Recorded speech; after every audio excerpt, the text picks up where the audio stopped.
Игорь Иванович. So we're going to start.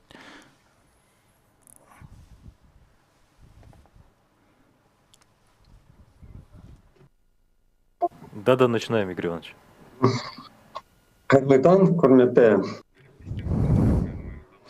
Dear ladies and gentlemen, I'm glad to welcome you, dear participants of the conference, at a traditional, that international scientific and practical conference. It's being the 14th, held by the Nursultan Nazarbayev's Fund, dedicated to another anniversary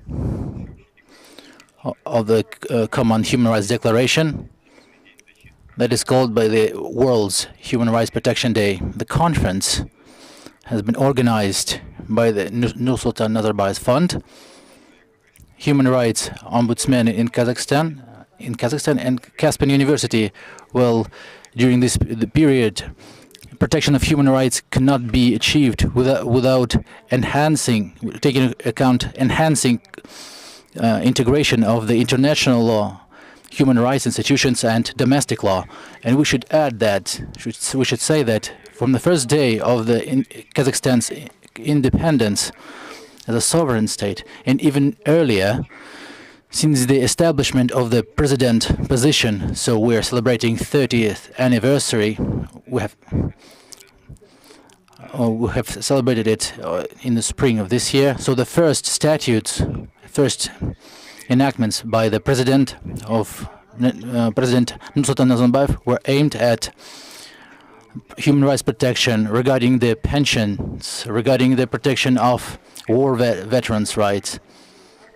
It was the first decree on strengthening the fight against the crime, but one of the most vivid and full for those conditions, of course, the statutes should be considered the declaration on state independence and state sovereignty of the Kazakhstan Soviet Socialist Republic on 29th of October 1991. And we are celebrating the 30th year of the Kazakhstan's independence. And in this year, a bit forgotten by some of our citizens, the other date, the 30th anniversary of the adoption of the declaration of the sovereignty of the Kazakh Soviet Socialist Republic, where for the first time a definition was given for the way of Kazakhstan development as an independent state and its adherence to the international law, and also stating the individual as a fully authorized individual in 1992, having joined, or if we would correctly say, becoming a member of the UN. The Kazakhstan undertook all obligations and joined the Universal Declaration of the Human Rights, and further, the human rights protection idea was incarnated, brought to life in the Constitution of 1993, and in its fullest degree in the acting Constitution of 1995, the author of which is considered the first president of our country.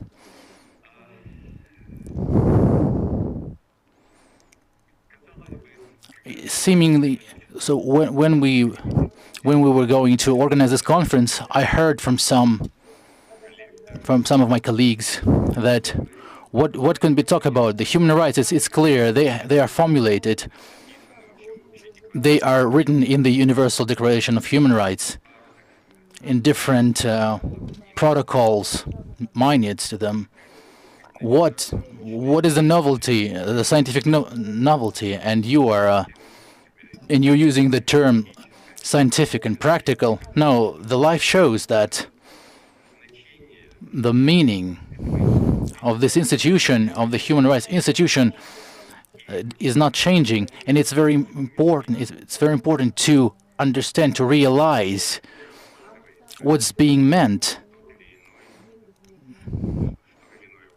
in freedoms and rights of an individual, and we can show it in very simple examples that, for example, the interpretation of human rights that is given in European countries is not always compliant with those with the interpretation used in Asian countries, and I guess many of you know that in Europe they have the European Human Rights Court, and at the same time today it has become very relevant, the subject, the matter that is being that the representatives of Asian states try to solve very intensively, like South Korea and other, on establishing their own Asian human rights court. Since there are different readings on the scope and essence of particular rights, especially gender issues, the issues of children's right, minor children, especially on the right to determine their gender for a child, and so on. So in our post-Soviet post-Soviet countries, there is an interesting proposition. So our well-known Kazakhstani professor Jumabek Busurmanov, for several years, and he is being a speaker at our conference today. I apologize. Maybe I don't know what he is going to talk about, but I guess that this subject will be brought up as well. He has a very interesting suggestion to establish Eurasian Human Rights Court. I'm not meaning the court of the state that has established the Eurasian Economic Union, but the geographical space, including Europe, Asia, in a geographic sense. In Russian Federation, there are several academicians that have also stated on the subject. So the understanding in some countries of this institution may be different, and it is of utmost importance to try to find the common language and develop the scientifically justified uniform approaches. Especially this subject has exacerbated today in pandemic situation, COVID-19. What is coming of more priority? Individual rights of a particular person, or rights for security of the society, community of a significant number of people, maybe even the whole mankind. Maybe I wouldn't exaggerate here, but the pandemic that we are facing, the whole world is facing, makes us think about a lot of things. Of course, it's too early to make any conclusions on how long. So when we had a conference at the hotel, we were voicing very optimistic suggestions that probably by the end of the year the pandemic situation would end and we will switch to normal mode, so to say. So the optimism has dropped, obviously, and it is not uncommon that we hear an opinion that this is going to be a long story, and we will be forced to observe these social. I think that the authors who call it sanitary distance, I deem this opinion right. If we look at this factually, and taking other precautionary measures, masks and others, the wearing masks, restriction, and the restriction in movement causes repellence from citizens, and we see that in a number of countries it provokes protests, and in the same countries, after all these events, in particular, United States, we see a splash of outburst of infection. I'm not a virologist, so I can't state how justified is this, but it's symptomatic that today, by the data that are published in the Western media, two countries all over the globe are more or less, well, if not totally, but significantly suppress the infection, is the People's Republic of China and Australia, that have taken unprecedented strict measures on localization of the infection source, on strict sanitary mode and others. And this, if in China, at a population of 1.5 billion people, the number of infected individuals is statistically small. In the Australia, the population, at least what is stated in the Western media, the population sees as quite a natural restriction of their rights in order to provide their security. So, and we should discuss the human rights issue from this standpoint, and what is today, and maybe in future, the priority, the rights of individual or the right of society. Is the state in right and the state and society in right to impose restrictions on some principal rights? The freedom of speech is being restricted. To disseminate information in some countries is being restricted. That is contradicting the official interpretation of the reasons and rules of sanitation concerned with the COVID-19. So this also requires a scientific approach. I assume and hope that today's discussion will allow us to get a new view on this habitual or even trivial subject as human rights, and that human rights are to be protected. And we are doing that.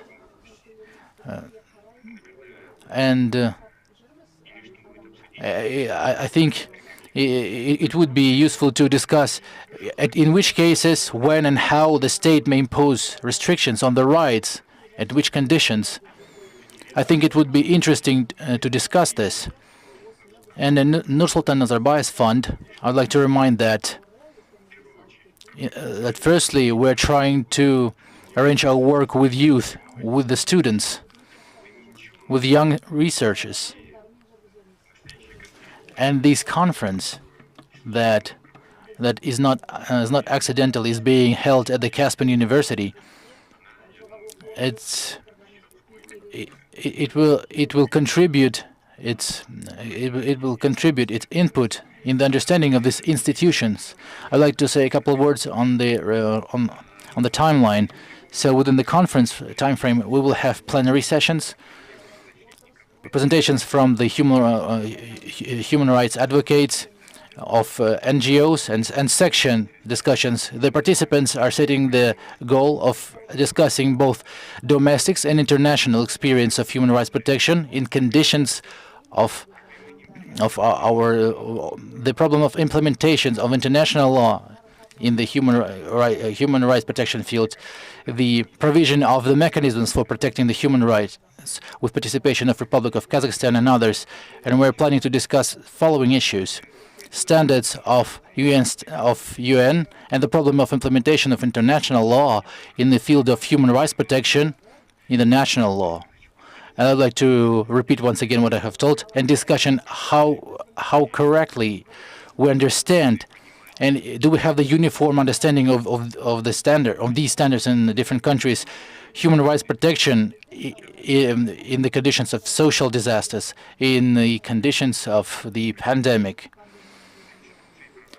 Constitution and the human rights, Ombudsman institution, the advocate issues of protecting human rights, NGOs infrastructure in this field, NGOs and interaction with the government, the role and state of state institutions, and I would say that, and especially the role of president as a warrant of the human rights protection, the parliamentary form of human rights protection, constitutional control and the issues of human rights protection, judicial power and the mechanism of human rights protection, the role of the state and civil society and mass media in protecting the human rights.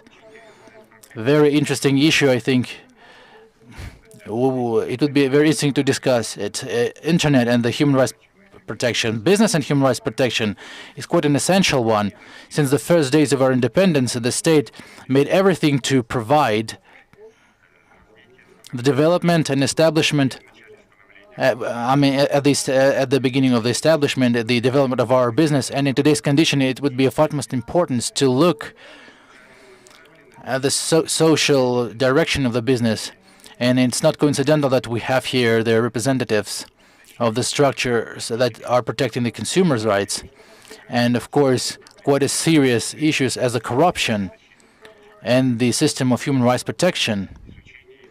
Studying and interpretation of international documents in the field of human rights protection and their observation and a number of other issues. The participants of the conference, the conference is attended by the judicial researchers from the Higher College of Law, Adilet, an institution of law, at the Caspian University, the Kazakh National University, named after Al-Farabi, Kazakh National Humanitarian Legal University, named after Narikbayev, Universities of Turan, of National Economy, of Eurasian Academy, named after Din Muhammad Kunaev,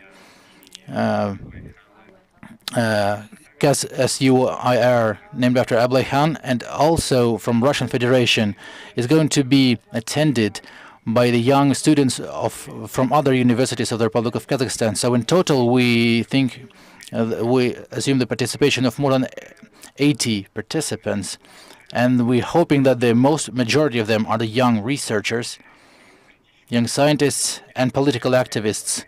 And once again, I would like to repeat that the organizers are the Nursultan Nazarbayev Fund, Human Rights Ombudsman in the Republic of Kazakhstan, and the Caspian University. And I announce our conference opened, and using the rights of the moderator, I would like to give the floor to the actual owner of the platform, so to say, where the moderator center is located with the corresponding infrastructure, to Zholdazbek Muslimovich Nusenov, president of Caspian University, professor. Please, Zholdazbek Muslimovich, the floor is yours. Thank you very much, Igor Ivanovich. Good afternoon, dear guests and dear participants of the conference. So the issue of human rights, so it's our 14th conference, as our distinguished moderator has told. It is a scientific and practical conference, and I would like to welcome you here. And first of all, I would like to thank, on behalf of the Caspian University, the fund of Nursultan Nazarbayev, and our dearly distinguished and esteemed moderator Igor Ivanovich Rogov. And I would also like to say that in the Republic of Kazakhstan, and also to Elvira Azimova, Human Rights Ombudsman. Dear colleagues and participants of the conference, as Igor Ivanovich has noted, this is a traditional conference that is being held for the 14th time in a row.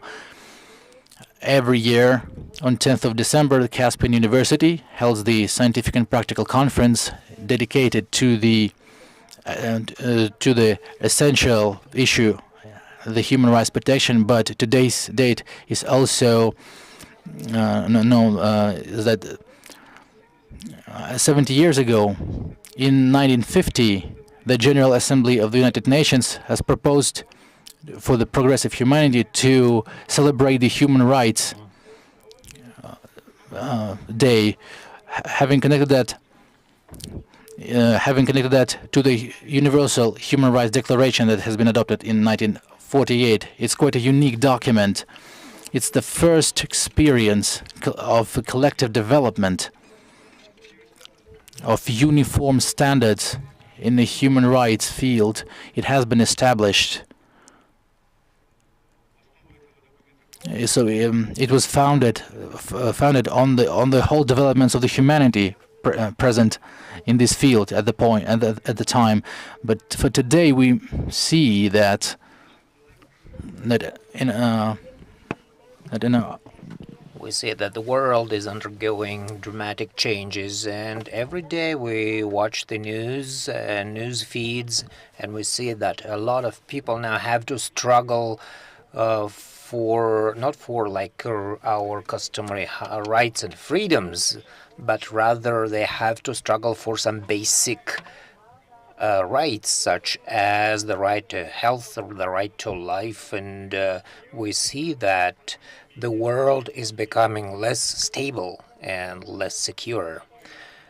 And during such disasters and pandemics and other epidemics, we now are witnessing how the individual rights and freedoms are vulnerable. A key question here is, and the most complicated in our view, is the mechanisms of legal protection of humans, not only from the pressure of the government or state apparatus, but also from any officials or restrictions that are imposed. So legal protection in a modern society is one of the key institutions because it addresses the stability of government pillars. No society in the world can really be stable unless it has a legal status of humans, unless it clearly determines the limits, how far the government can intervene. And if we have malfunctioning legal guarantees of human rights protection, this will also be the case. And today at this conference, we expect to touch upon legal aspects on direct and indirect discrimination, also the concept of human rights. We would like to discuss the limitations or limits of restricting human rights, both in the national and international law.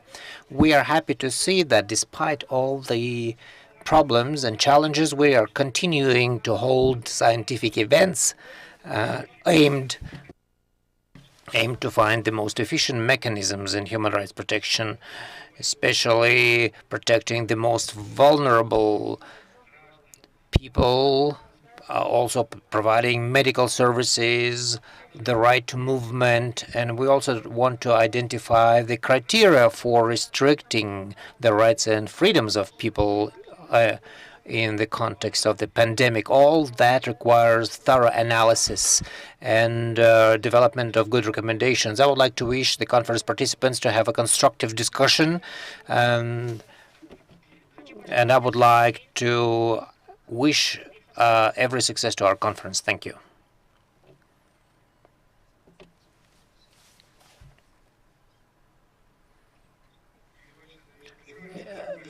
Thank you so much, Oldesbek Muslimovich. It was a small glitch here in my equipment, so I had the microphone going off and on.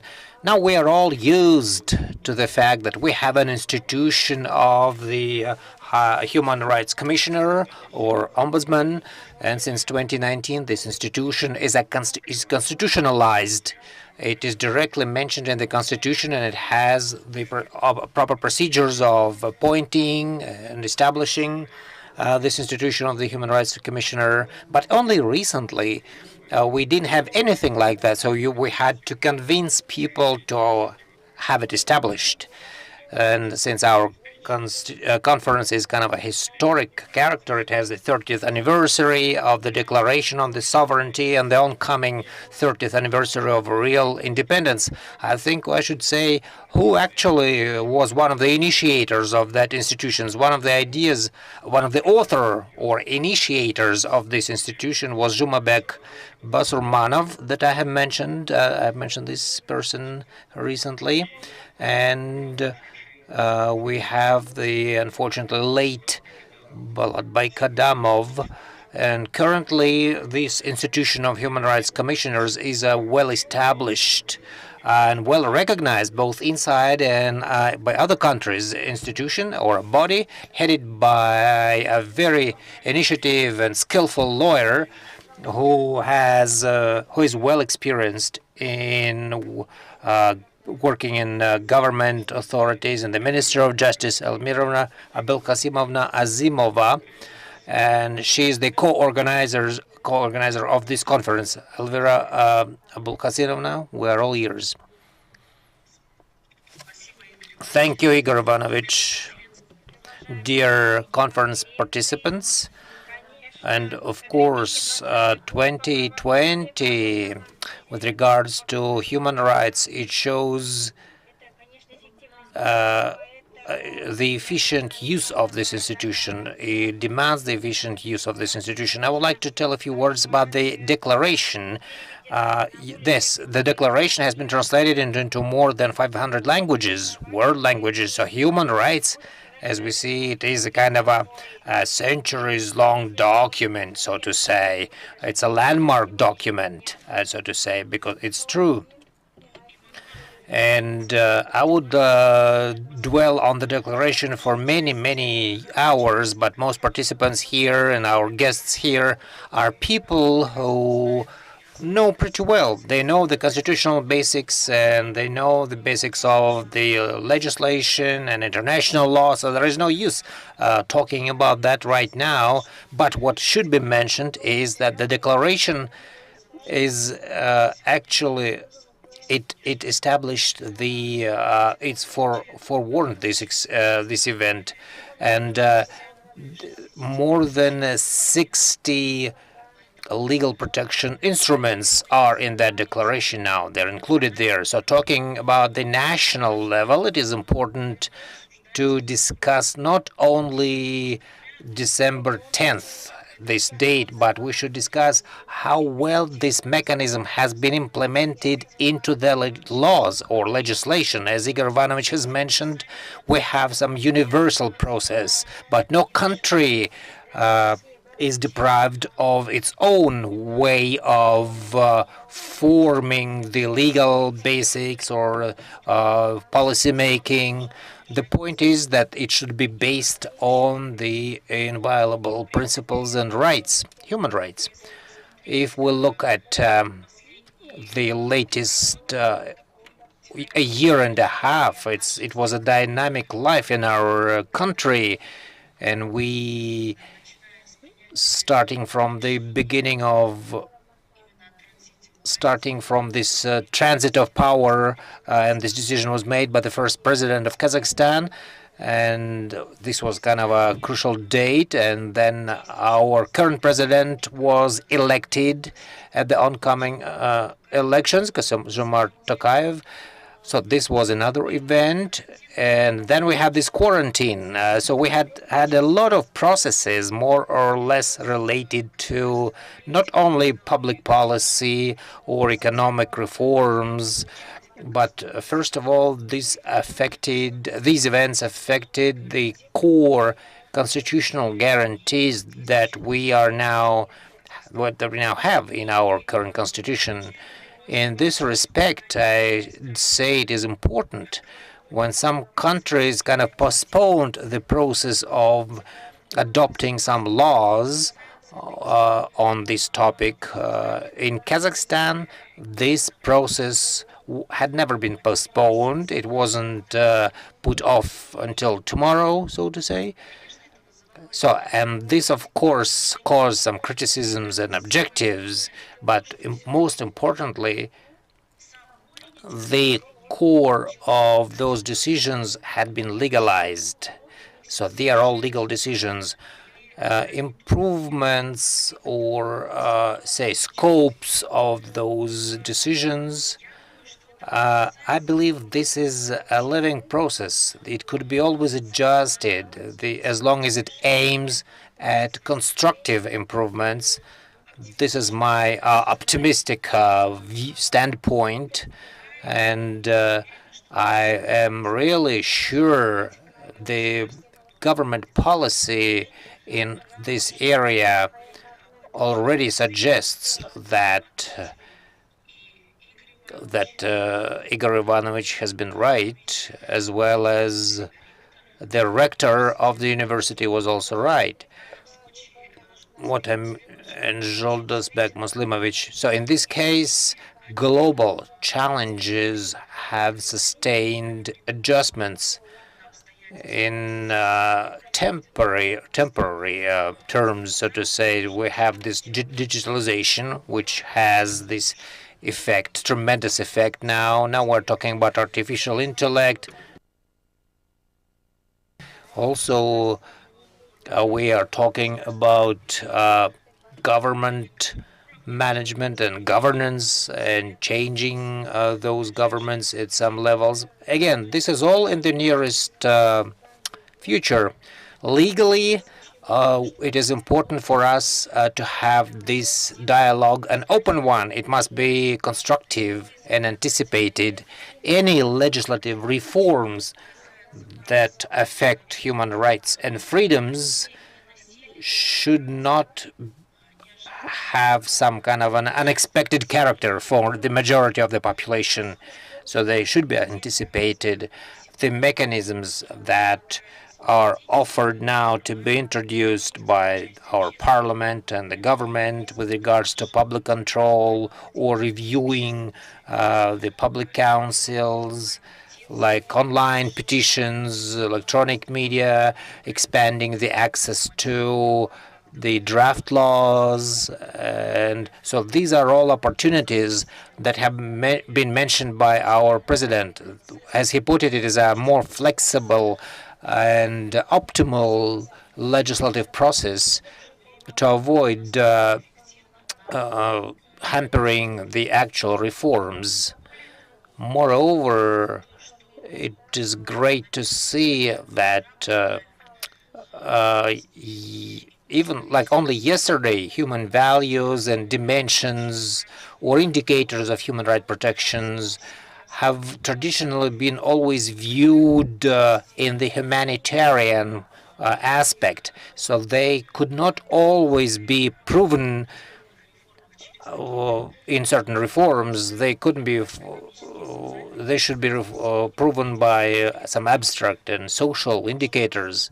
Now we see that Kazakhstan has adopted its commitments on to the Sustainable Development Goals, and it was one of the first countries to present the report on implementation of those SDG commitments under the Agenda 2030 on the Sustainable Development Goals. So this proves that that human rights protection could be translated into a more pragmatic or realistic aspect. So this will not be just some abstract discussions or deliberations about human rights, but these will be some kind of a measurements or indicators that could be served as a basis in the activities of government bodies and legislative processes. And I believe another proof for that is that currently we all discuss the family well-being index or the children's well-being index. So those indices actually are based on human rights, irrespective of the age, gender, or any other attributes. So this is a non-discriminatory principle which is in our constitution. And we are all living in a very interesting times in Kazakhstan's policies because as Igor Ivanovich has mentioned, yes, this lockdown has affected everyone. So December 10th, this day, and it was kind of legalized or established only a year ago. It was in the UN General Assembly asked to protect the human rights. So in fact, this is our current reality. So we will always have December 10th, and when we talk about quarantine or lessons learned from the lockdown. The negative point is that each country has been deprived of the intellectual potential. We have a lot of people who that we lost as a result of this disease, and it is not only professionals. This is the human potential on the whole. On the other hand, I think as a lesson learned from the quarantine, I should also mention that this kind of pushed us forward. All processes, social, economic, legislative processes, they were pushed ahead, and now they were given an incentive. And the topic is more, it's kind of a recovery, our recovery for protection of human rights. What we have earned and learned during these lockdown periods, these should be invested into the mechanisms and concepts. I would like to congratulate everyone on the Human Rights Protection Day, and may you have a constructive work for the sake of our constitutional goals and aims. Thank you. Thank you, Elvira Bulkasimovna, for such warm words and for your wishes. Yes, we realize how difficult and how hard the work is. The work burden is on your shoulders. I think you're doing well, and God willing, please continue your work for the sake of our country. When we talk about collaboration with international organizations, I would like to tell right away the closest collaboration and the most efficient, I hope, collaboration is our joint work with the Organization for the Security and Cooperation in Europe. And of course, this conference, arranging this conference, we couldn't just but not invite the management of this well-established organization, because one of the so-called baskets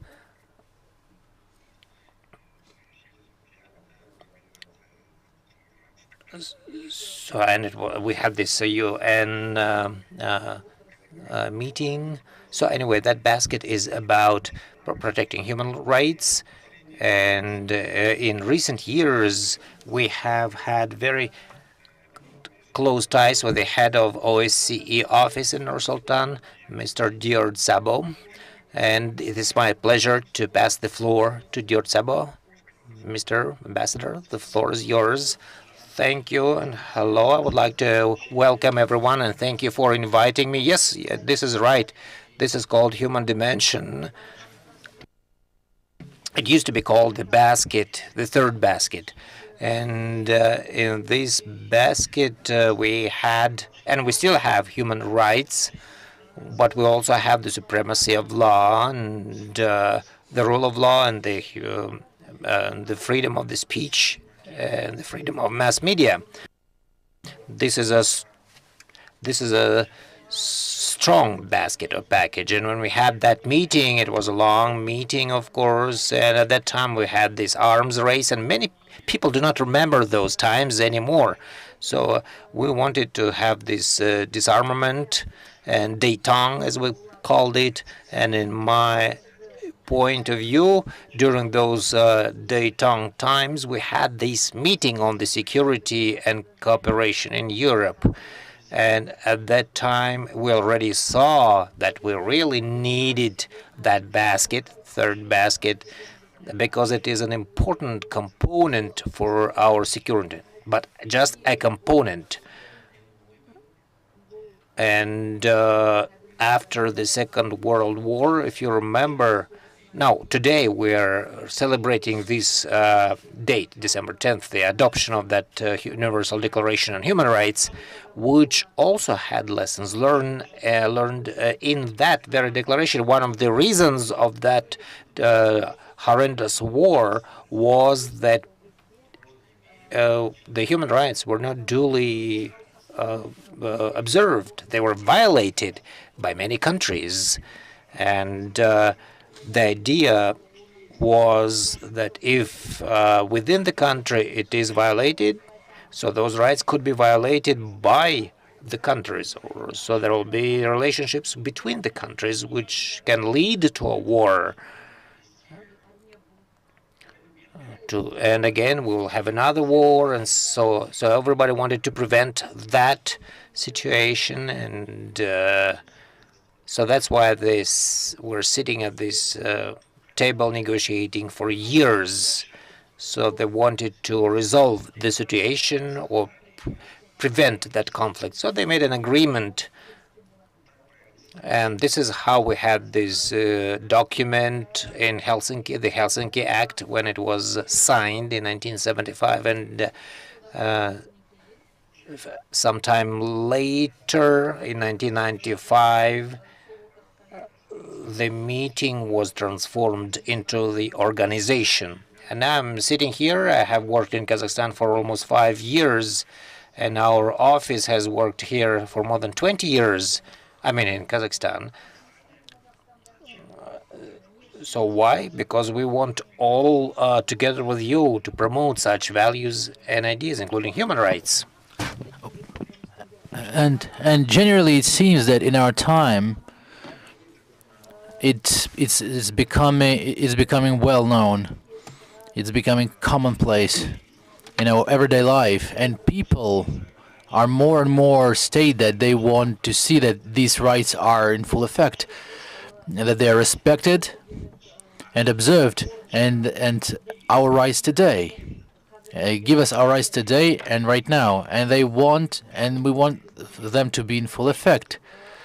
So basically, that's a right wish, because we have a vast resource to establish such a balance in the society of between moderate and aggressive standpoints that would settle the conflicts and contribute to sustainable development. So right now we may also refer to the SDGs within the framework of the UN conventions, and we're all working in this framework. And I consider that when we are working with our stakeholders, with civil society, public services, and authorities, we're always pursue and adhere to these goals. What has been implied in these documents, and we need to constantly seek how to secure the rights, and so that the people who have these rights could understand them, use them, and would contribute to that. Then we would have a more harmonious and stable society, and we will settle the contacts with other communities and societies in a moderate and respectful way and progressive way. And I think that it works. It's an everyday meticulous work in our program office when we support the consulting body in the Ministry of Foreign Affairs, on the state and civil and service, having a dialogue between each other on the human rights. How are they observed? How so they prepare for the presentations together, and that's also a manifestation of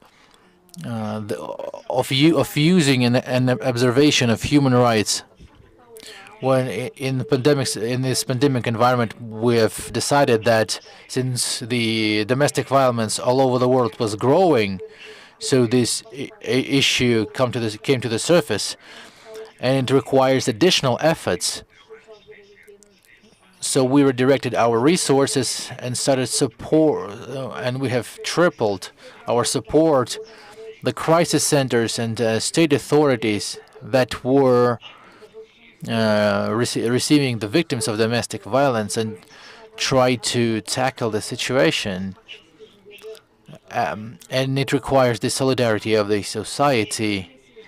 And this is where we've made a focus of our efforts and used our project funds, the saved funds, we have since we are on online platforms. It's cheaper and we don't have to organize any meetings. So we have transferred these funds for that, and that's also a manifestation of support for the human rights protection. And right now, when the whole country is preparing for the elections, we have also had a number of events in the Central Election Commission, and we have supported the idea that disabled people could be full-fledged participants of the election process. And it also refers to human rights protection subject. And we have a special project. There are reforms in the police forces, and it also has a very important element manifested is the human rights protection, because the police is working directly with the population, because we have citizens with their rights,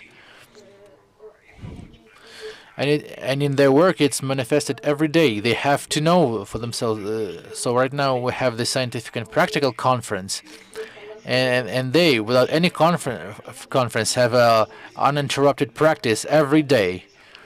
So all our considerations and experience that has been accumulated in the 57 member countries of the OSCE may be put into this practice as well, and it also will enhance the human rights and will be a contribution to the development of the full-fledged civil society. And in conclusion, I would like to thank everyone, the civil society, our stakeholders, and state authorities that are working in this field, and we need to constantly focus our efforts and finding new ways, because the manifestation of human rights may change. They may change, and new forms are of course needed. And I think that right now we're speaking mostly on the scope of the state in the society. It's not always clear, but when the regulation becomes over regulations, it's all democratic. There's always should be a balance. What should be left for the people, and what should be regulated on a state level by the government. And I think this is quite obviously maybe felt and seen in Kazakhstan, because we have people coming with their considerations and ideas and propose different views on the regulation for the civil society's life, and they call the government to act, and the government contributes that. Right now we're implementing the concept of the open government, and I think that based on this process, I propose everything that that OSCE has at its disposal to share the best lessons learned and the experience, so that this process would move further, and it could be done swiftly and efficiently. So I wish fruitful work for the conference participants. And I would like to congratulate all of you. We're always gather at this date. Usually we're gathering at the Ministry of Foreign Affairs, but I think this platform with the institute and with the university is even wider, and it is of a special importance. And also that the fund of the first president, we're saying that you are like an engine, a very reliable engine that is always working and reminding us and creating these platforms. We're also thankful to you and all stakeholders. Thank you very much. Thank you very much, Mr. Ambassador, for your kind and warm words, and I'd like to further success to you and your office. And taking the opportunity, since you called me the engine, I would express one initiative. Yesterday, as we all know, There was the address of the President of the Republic, where some directions of several reforms were voiced, and I'd like to have a call with you after the conference or tomorrow, and and about some events that may be organized even before the leave of the European organizations for the Christmas vacations. As we are saying, settling the issues as they come along. Thank you very much. And dear colleagues, Americans have such a term. They often use the founding fathers, meaning the founding fathers of the American government, of American country. If we are speaking about the founding fathers of our civil rights protection movement, I would call the founding mother of this movement in Kazakhstan, Jami Sutigenovna Turmagambetova, who was at the origin of the whole civil rights protection movement and is continuing to work in this field via the Public Fund Charter for Human Rights, and who should be delivering the introductory speech today. But I have received a message that she is ill and she won't be able to be present, and I think it would be good if we would thank her for her continuous efforts and work and wish her further recovery. And the next introductory speech will be delivered by the Yermek Božanovich Toktarov, who is the member of the Scientific Council at the Fund of Nursultan Nazarbayev, of the Kazakhstan Institution of Strategical Research, the President of the Republic of Kazakhstan. I would like to thank you for the invitation. It is an honor to me to deliver the speech at this respected conference, and we are celebrating 30th anniversary of the independence of the Republic of Kazakhstan, and it's an inherent proper attribute of any independent states is a supremacy of government in its domestic and international affairs. The sovereign state doesn't mean that it's a closed and fully independent state. No, it's open for the world community and cooperates with all governments as equals. And this provision is fully applicable to the Republic of Kazakhstan. And it is obviously that during the coronavirus pandemic forced most of the countries to restrict their citizens to secure their rights to live and health. And most people were agreed for such restrictions because they trust the government, and that's one of the manifestations of the sovereignty.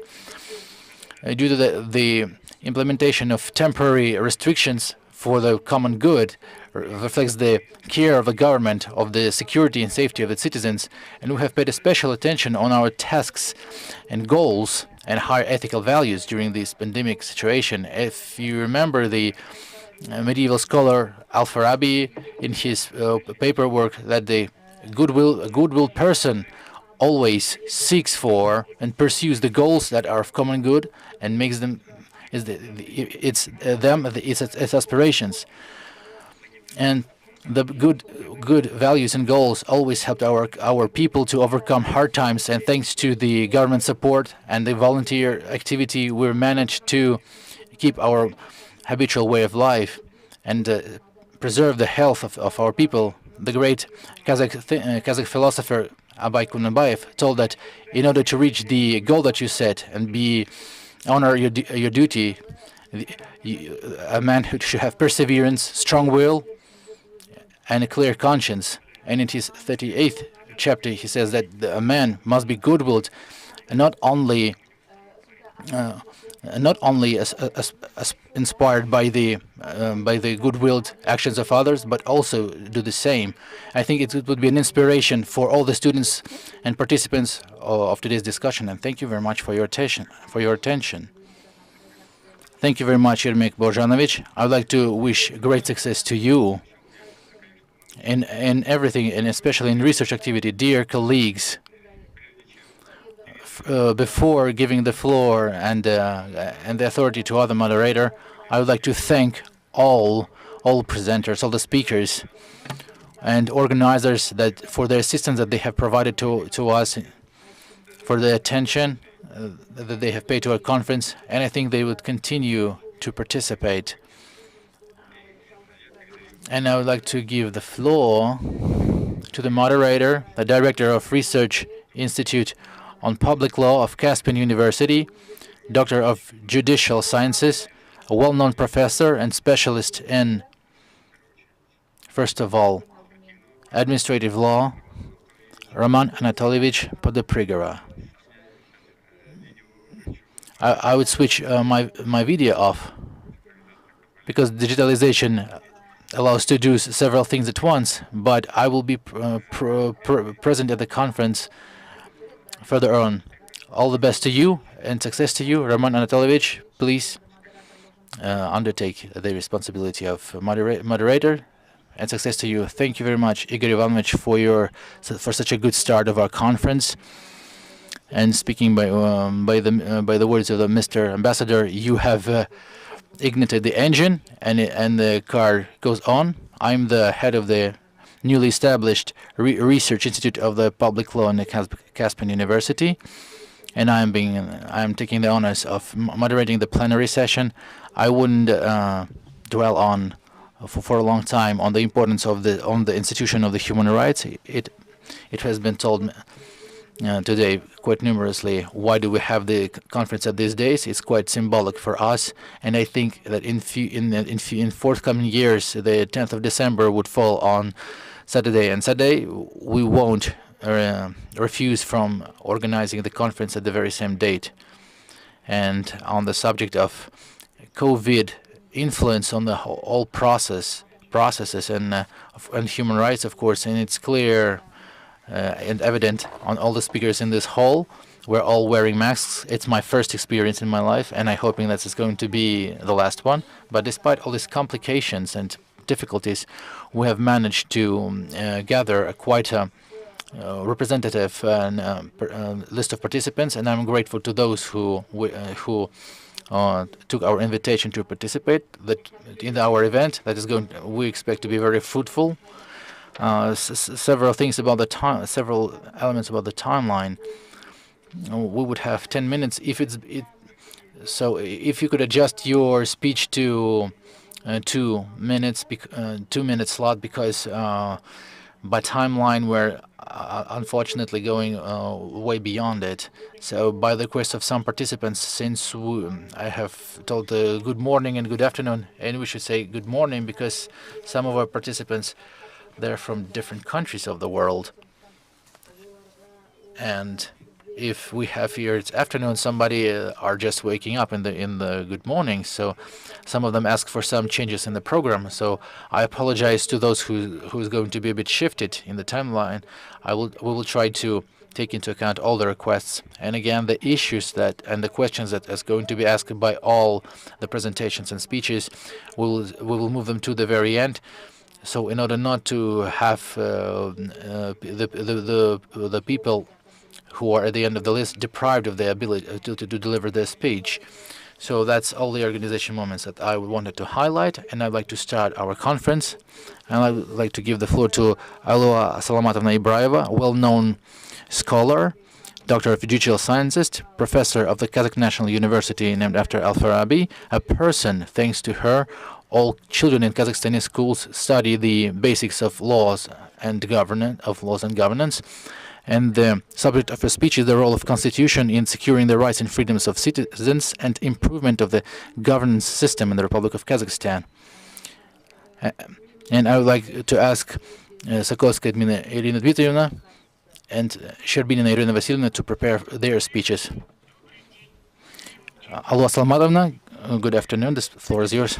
Good afternoon, dear participants of the conference. I would like to greet everyone and express my gratitude to the university, to its management, and everyone who participated in organization of this conference. I would like to say that this Caspian University traditionally has splendid conferences.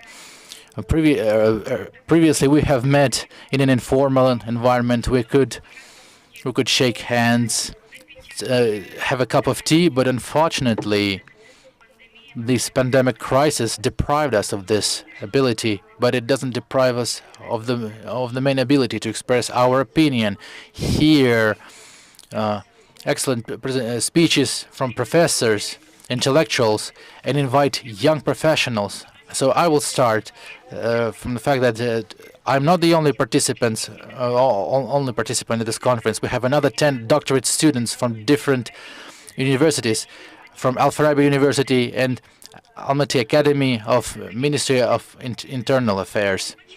Why? Because this is of utmost importance to listen, perceive, and learn. We can only at such an excellent conferences. That's the first thing I wanted to mention. So today's subject is both traditional and at the same time has a bit of novelty in it. You know, I'm working at the university as a professor for many years. We have esteemed and distinguished teachers, Sergei Fedorovich Udartsev, with whom I worked for many years, Zhumabek Busurmanov, who is both my teacher and a colleague, Igor Ivanovich Rogov, who is my beloved professor, with whom I was his student when I started my studying of law. So, and throughout all these years, the issue was always standing: what is the human rights? And you know, still there is no common definition. Many people starting to say about human rights and expressing their personal opinions, and we can sum it up in that these are our rights and our actions should be for the common good, for the good of an individual and a society. And these actions and abilities should not be stopped or eliminated. They may be only restricted, and it was mentioned many times today. And I would like to say that our constitution, adopted on the 30th of August 1995, all these issues have been clearly assessed and formulated.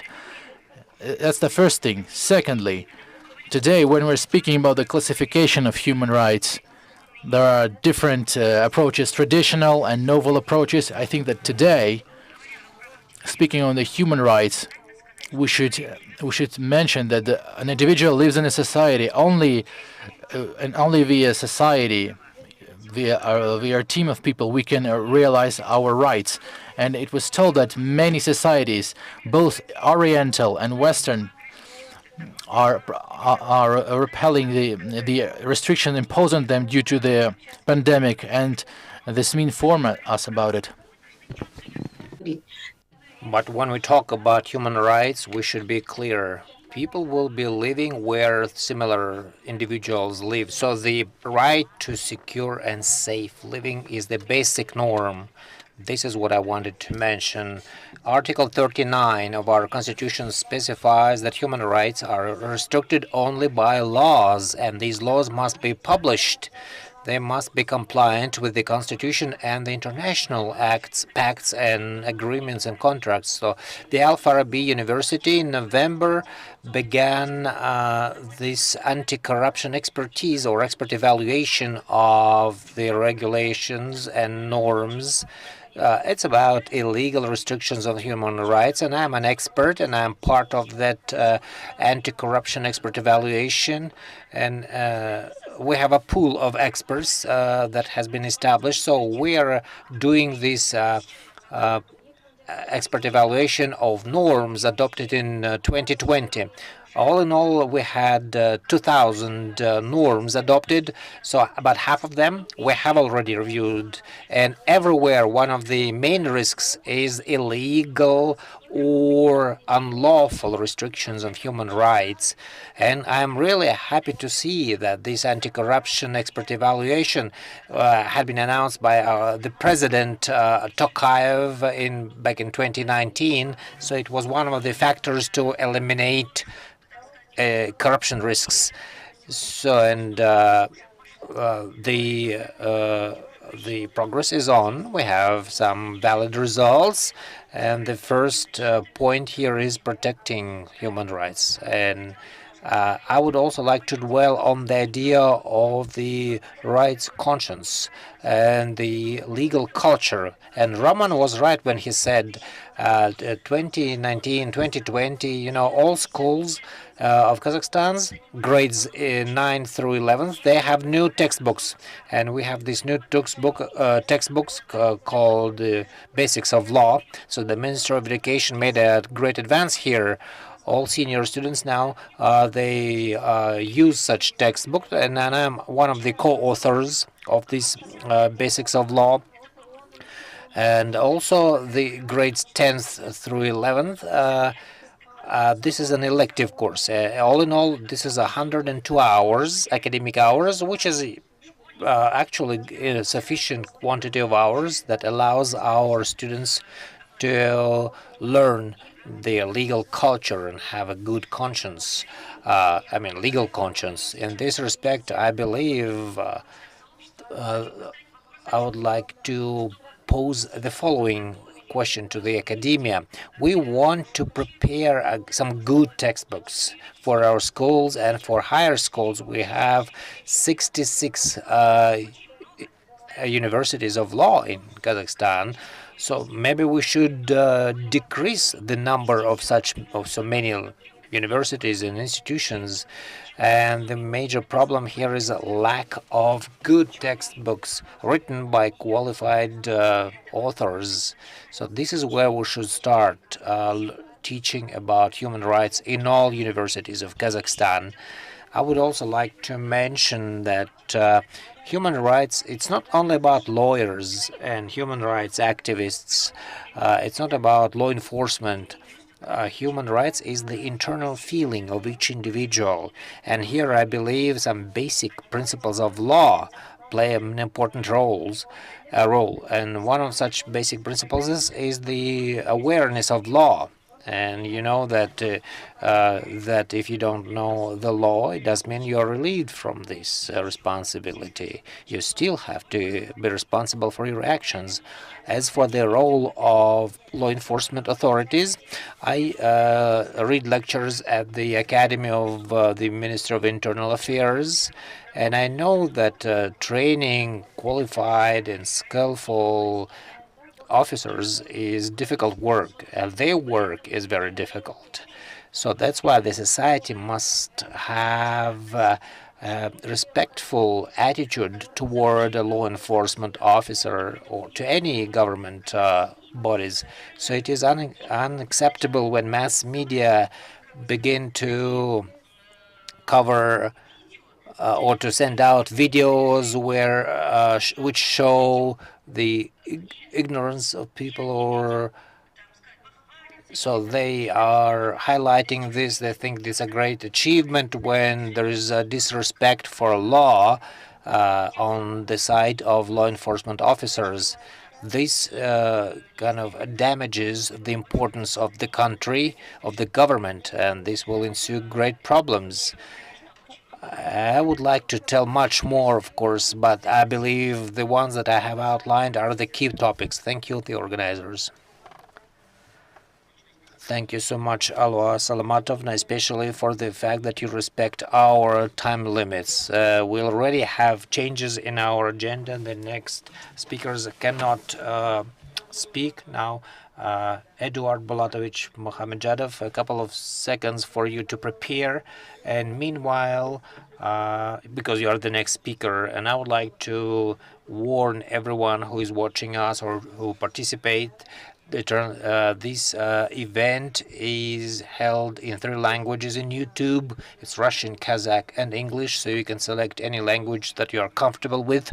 Now let's go back to our agenda. And we already mentioned that in January, Kazakhstan is going to have the next election, parliament elections, and the next speech by our reporter, Mohamedjanov, Mr. Mohamedjanov. He's a doctor of judicial sciences and professor at the Kazakh University of International Relations and World Languages. And he's a well-known specialist in constitutional and elective law. Eduard Bolatovich, the floor is yours. Yes, good afternoon, dear colleagues. I would like to thank you for inviting me to this conference. And the issues that this conference is discussing are really important, and especially it is important because it's held on the Day of Human Rights and Freedoms, December 10th. As for my speech, I would like to mention that this year a lot of countries have held elections, and most interestingly, in most countries, those elections caused some riots, so to say, in the society. Take, for example, Belarus, August 9th, and you still see the results. No, October 4th, there were parliamentary election in Kyrgyzstan. October 31st, parliamentary elections in Georgia, and we also had some discontented people there, leave alone the United States presidential elections, which we are also witnessing some certain problems. And talking about the elections, I should mention the institution of elections is far from being perfect, but still no people have devised anything better than this institution, no matter how imperfect it is. So, touching upon this institution, I would like to mention that if the government follows the way of respecting the norms that regulate holding the elections, then this country will not have any revolutions after those elections, so to say. If the law is applied in the right way, so we will always be part of legal, normal results of those elections. Therefore, I should mention, so improving the elective laws, yes, this is necessary. We have to do that because every 5 years or every decade, when we have new political forces coming up in the political arena and new leaders appear. So the generations we get new generations of people. So this is a natural process, and of course it requires that our laws must be updated and improved. If you look now at the world, what's going on in the world and what's going on in our country is also anticipating parliamentary elections in the lower house, in the Majlis elections on January 10th. I would like to mention that in the future we have to pay due attention to improving the elective laws. We also have to address registration to exclude any opportunities of illegal voting or ballots, and registration, like online or real-time registration of electors. We could use some digitalization here, like a code reader or something like that. At the legislative level, we have to make kind of a law that there are protocols of those elections must be priority documents if taken to the court, because this might be the dispute. They might be disputable. We have to reject some limits that block people from registering for the presidential elections. And we can continue, but my goal is about the voter turnout. And here I would like to be very short. This, I believe that this minimum voter turnout, we have this zakon.kz. So this minimum voter turnout, I was watching it, and I made a publication. My idea is I would like to draw people's attention that nowadays the it's the head of the government and parliament who can speak on behalf of the people according to the constitution, while our head of state is a personified individual. So we have to pay attention to the orders and procedures of electing this person. Currently, the election is based on the majority of voters who turn out percentage-wise. My suggestion is that we have to account for votes or making the results of those elections. So presidential elections, this should be based on the number of voters who are eligible to participate, which will significantly increase the basis, the foundation, the support for a certain chief executive officer who is going to, who will be elected president. And this provision had been applied until certain time, but we had problems with the turnout. So to avoid this problem, my suggestion is to introduce a mandatory voting by all citizens of Kazakhstan who are eligible. This will concern presidential election. So in this respect, I believe holding such election and counting the votes by registered voters will increase the position and situation of the president to be elected, and this will also enable the president's legitimacy. So to say, it will be more legitimate, and as more citizens participate in the election, in the presidential election. This provision can also address another issue about including this point of vote against everyone. So if all citizens take part in presidential election, and to make this unbiased and to make this an objective election, because people might not support any candidate. So I think it would be great to introduce another point, like vote against everyone. So then you will see what percentage of the society supports what candidates. Thank you so much. So these were just my ideas, but you can look at the publication at the zakon.kz website. Thank you so much, Eduard Balatovich, and I'm pretty sure that your expertise and knowledge will be in demand in the nearest future, because election, yes, this is a frequent event in all times. So let's go on, and I have already mentioned our conference is an international one, and we have a few participants from other countries.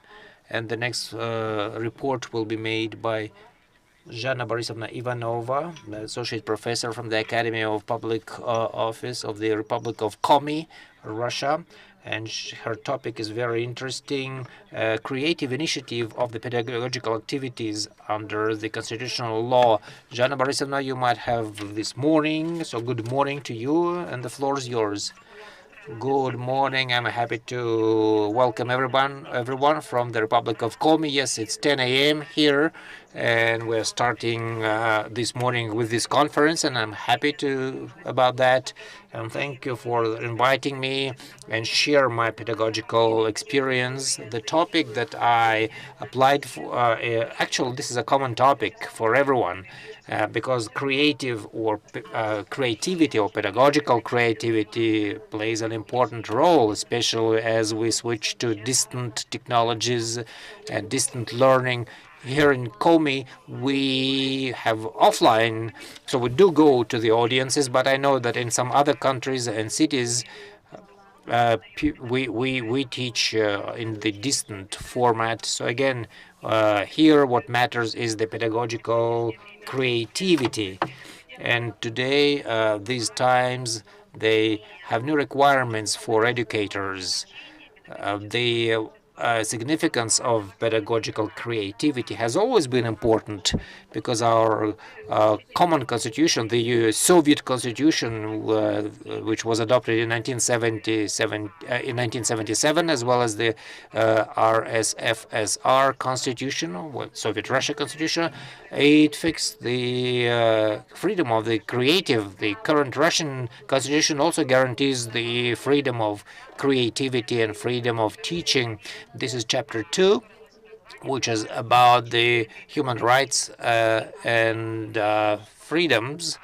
And thus we see that the rights that are associated with creativity in pedagogical activities, they are considered to be core human rights. And we should mention that the creative activities is one of the manifestations of individuality. It's a way to express and manifest the individuality. So this aspiration for creativity is based on the human nature. This is why to creativity is a natural human right. What is understood by these creative activities? I asked myself, and I found it in the provisions of stimulating innovators of innovations in the Russian railroad company, which specifies that creative activities mean that it's the activity which generates something new from the qualitative point of view, which had never existed before. So this provision also specifies that the most important mechanism of creativity is intuition, knowledge. That is, you might not be aware of such intuition, but still you have it, and so this is a degree of uncertainty. So I would like to share my pedagogical experience, and the organizers, I would like to draw up my presentation that I have provided to you. And I would like to mention, while the organizers pull up this presentation, I would like to mention that currently the students, the COMI students at least, it's difficult for them to focus on learning materials because today students use gadgets and telephones, and the idea is to attract them, to draw them to something interesting using some interesting and exciting ways. So directing the attention to the games, it's much easier than because when an educator gets into the audience and starts talking, people may not pay attention. So a lecture must be, or a lesson must be interesting, and respectful skills must be developed. So this is why I developed some interactive games for my students at our academy. And sometimes we have students who are joining from other universities. Like I had these puzzle inter-university interactive games. So if you keep leafing through, I will be commenting on that. So the game was dedicated to the World Day of Information that has been held on 26th of November. And the next slide, please. 30th of November, International Day of Information Protection. It's been connected to the two celebrations, is the Day of Information and Day of Information Protection. And our goal was to get the new knowledge, studying the summary of the lessons learned, development of creativity, and learning the expert practices, because we invite as a jury of our graduates, practitioners who share with their experience and provide some recommendations to the students. The game is called Puzzles because all the questions are in these puzzles. Pressing at any puzzle, you can click at any puzzle and we'll see what the game is about. So it's an interactive one. So we have all methods of learning so what's in the box, and here students must guess the governance body that is engaged into the detection, identification, and revealing of these crimes. So they're given a box, and they have 2-3 minutes to prepare the answer for the department that is in charge of revealing these crimes. Could you please click on the puzzle in the right, in the top right corner, and another one, so we would see further what games, what questions. It's important to note that, of course, we should get the information on different questions. So when we're going for exam, for an interview, for a job, it is a great importance is paid to the appearance, and the clothing should support the confidence of an individual. So the question from a stylist, what should be the color of the clothing that you wear, was of great interest from the students, and some of them gave even correct answers. So if it's interesting for colleagues, I would say that at the exams, this is a red color. This is what stylists highlight for a date. It's a blue one, and for a job interview, it's brown. Please click on some puzzle.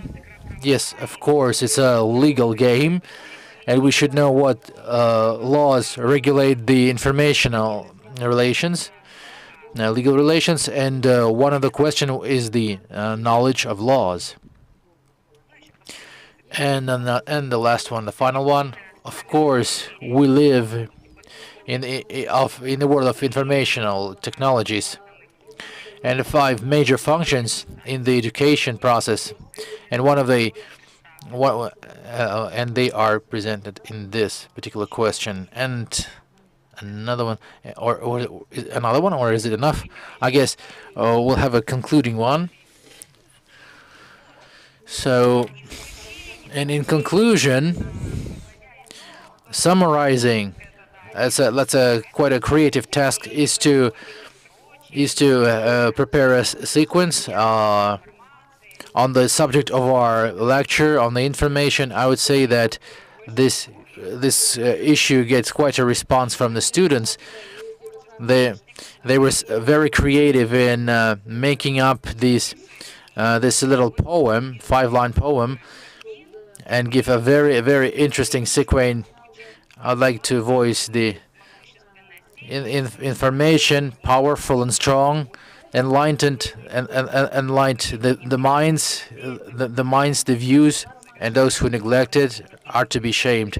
Of course, in translation, it doesn't sound the same as it is in Russian, but thanks to the emotion that the students get during the during the education process, thanks to the creativity in the pedagogical activity, the practic lectures, hands-on exercise, the material is absorbed quite good, and it is very difficult to forget such a material. So such a way, a method of teaching students using their constitutional right to creativity, I'm choosing and practicing, and I have a tradition to have lectures using the creative skills on making up these games. And this years we even have a marathon, because we had several games, and every day it was for a new game, so it was quite an intellectual marathon. And so I'm conducting my lessons in such a way, so I'm contributing my whole creativity in this process. So it's supported by the Constitution.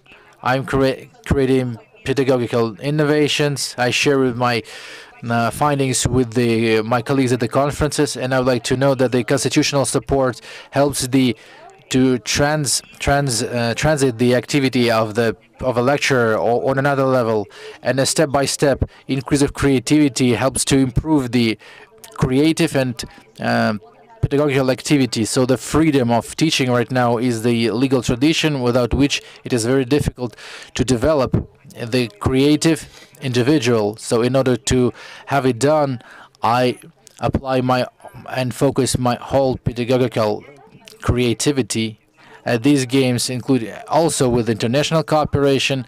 And so if somebody is interested in this, who want to involve this, engage their students into this, with my pleasure, I'll share my experience and my thoughts, and we'll have a game with the students. Thank you very much for your attention, and I'm ready to answer any questions if you have any. Thank you very much, Zhana Borisovna.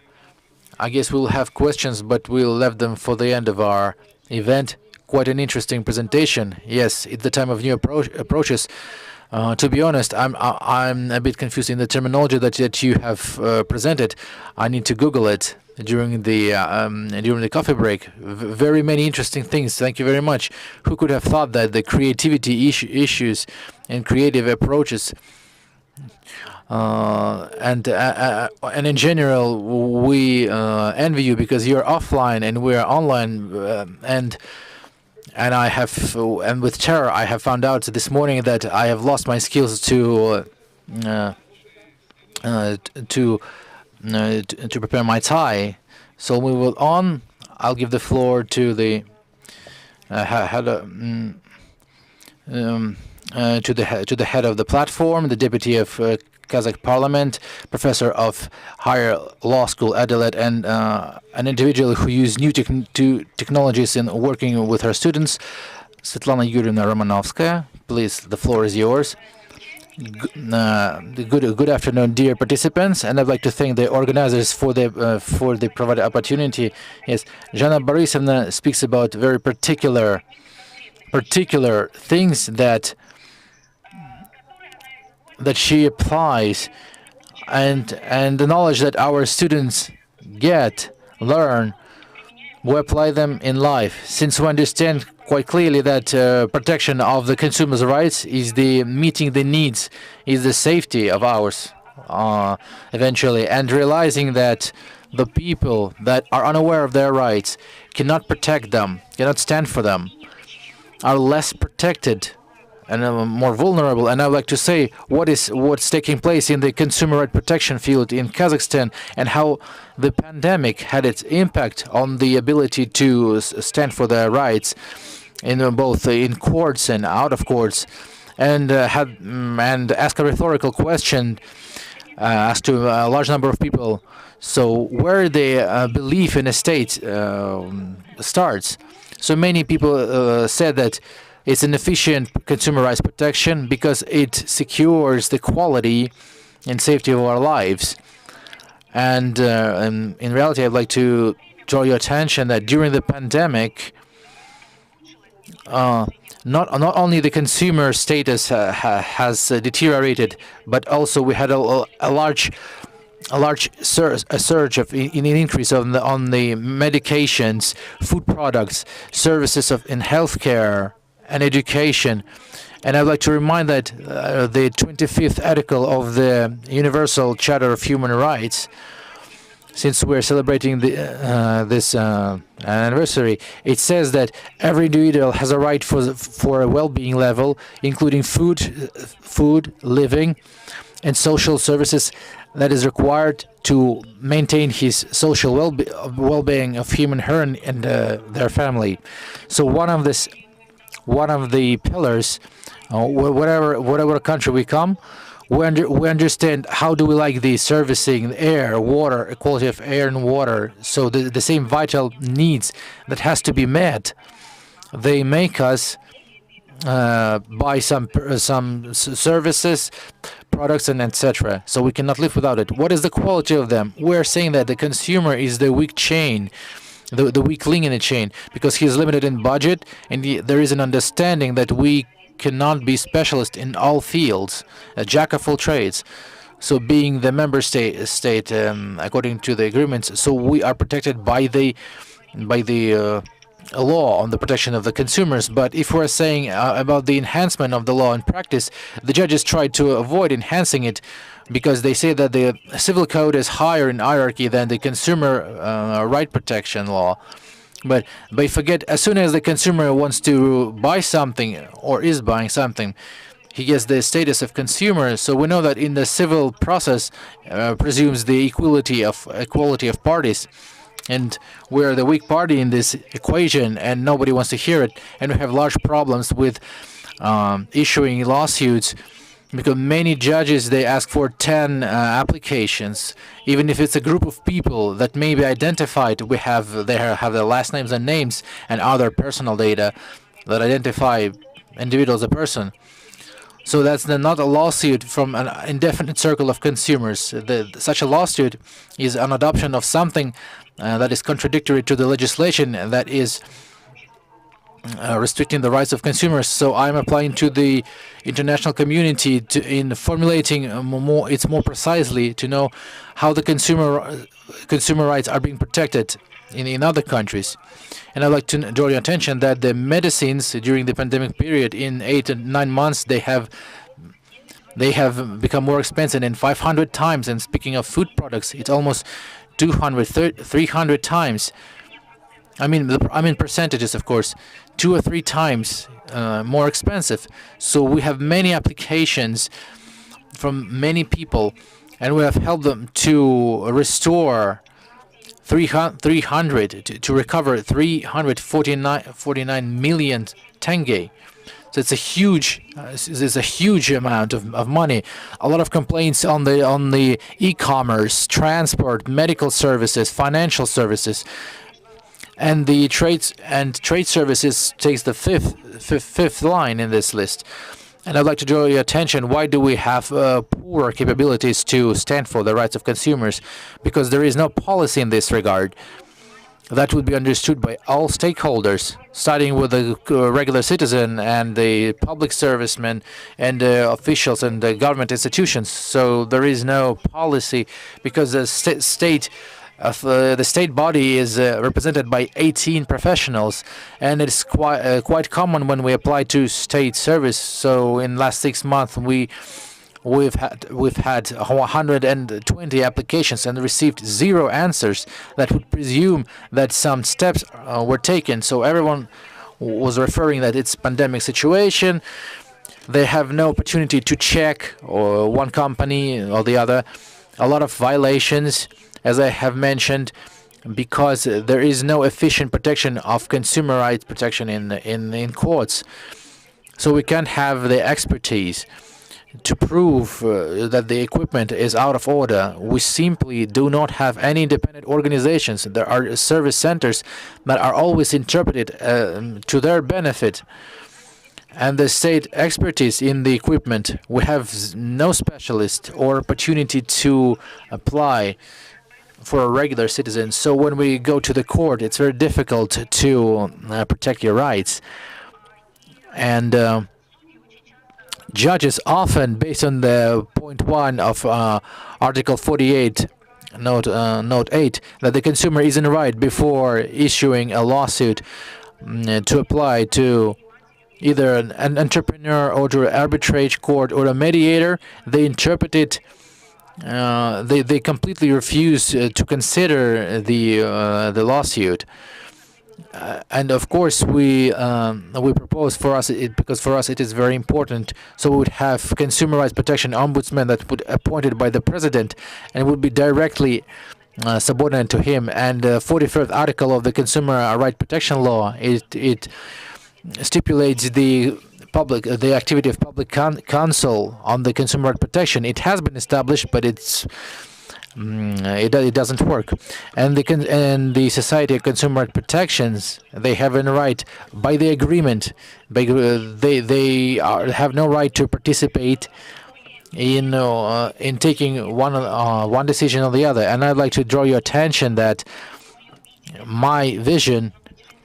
Throughout 29 years, I protect the consumer rights in Kazakhstan, and we are the members of the Consumer International, the Leagues of Consumers of Kazakhstan, that unites 123 countries with headquarters in London. And we were the first to develop, with Svetlana Moroz, the textbook on the consumer right protection and started teaching the students in the law universities. And the Caspian University was the basic university and we have established an academy at the basis of the university, and we're teaching online the lecturers from the universities and institutes in Kazakhstan and abroad.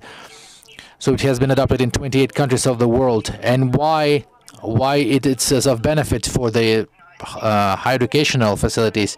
Right now we have ratings by which we determine uh, how how demanded are the graduates of particular institute or university. So the in- so so the students who have completed this course may be taken for a job, even they haven't completed the full course of education.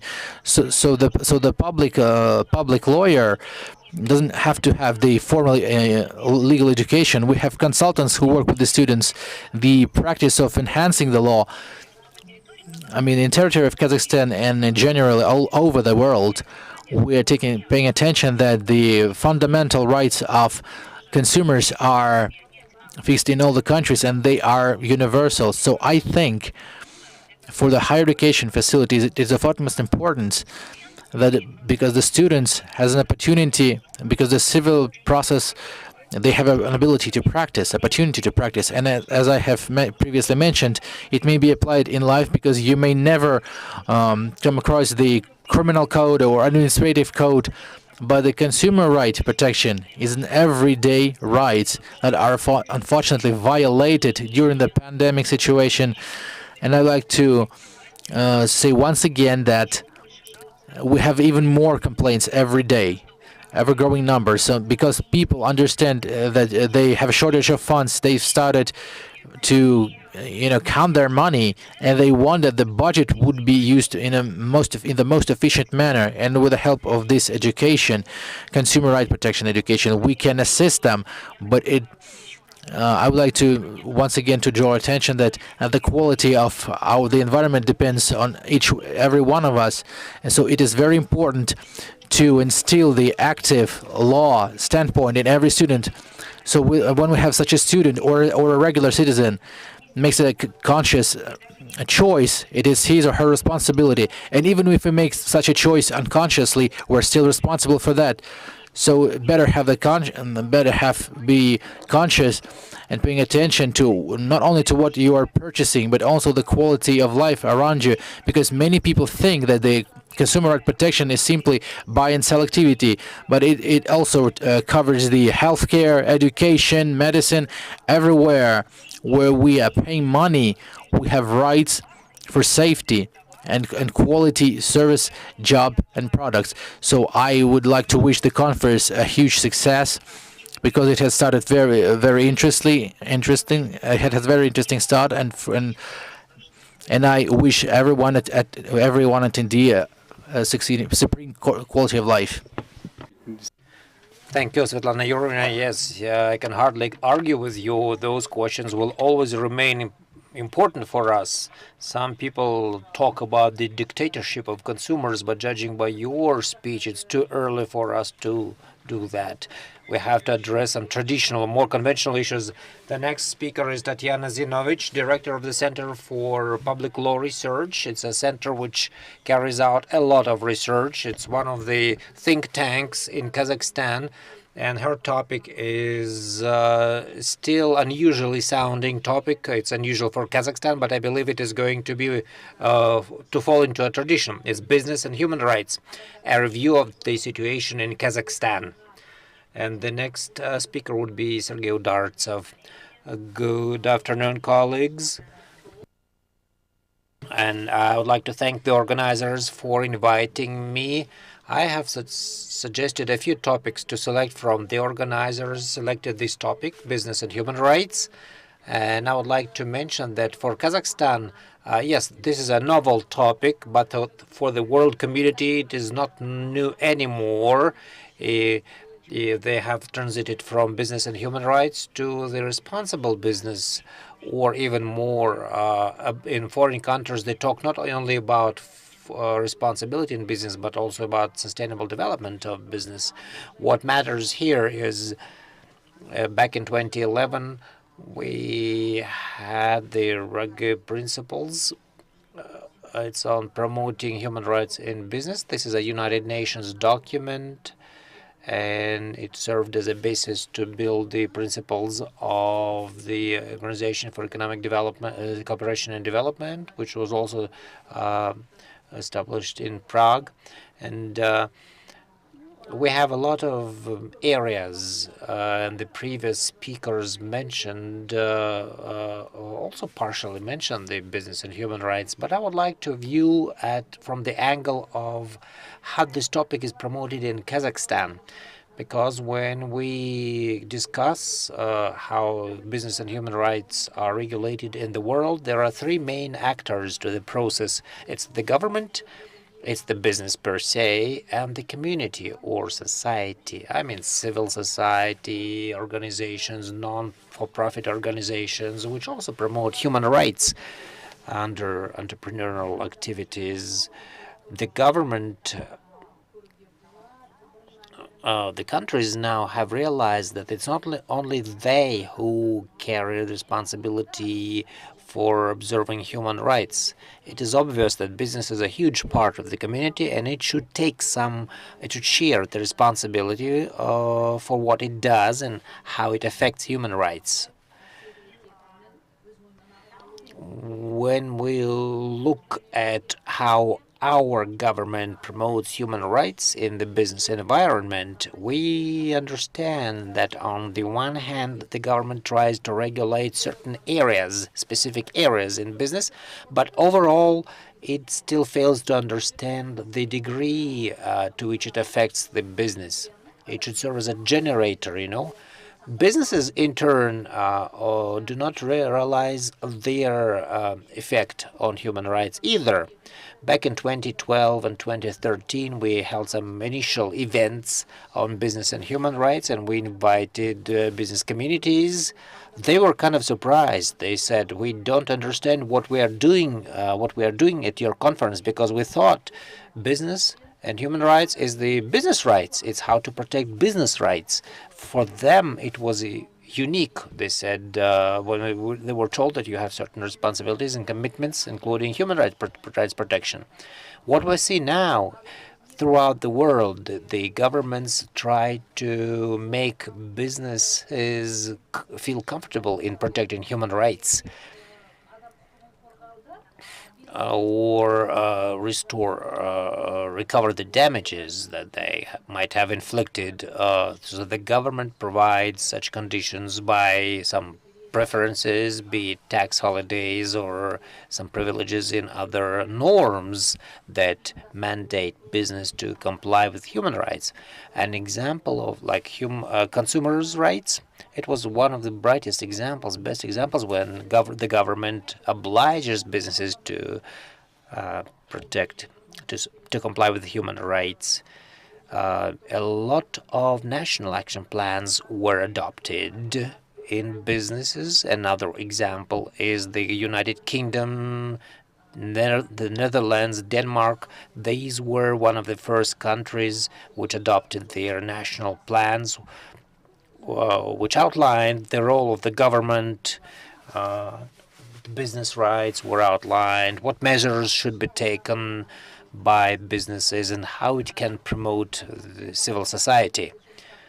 So the countries that I have mentioned, such documents were initiated by the government authorities, and the United States, though such document was initiated by a coalition of non-government organizations, and they helped adopt this document. We have been telling the government for many years that a document like that must be adopted here. Unfortunately, we were heard only by the OECD experts. And in one of those their recommendations for Kazakhstan, they said, yes, Kazakhstan should develop a national action plan on business and human rights. It was back in 2017. But unfortunately, Kazakhstan is far from even discussing the opportunity of creating such a document, which is important because this document provides you with a vision that Kazakhstan wants to be in the common trend on human rights protection. And again, like I said, a great role here is played by the public sector, we believe, we understand that the government community is not just organizations or public foundations that we have, but those also include trade unions.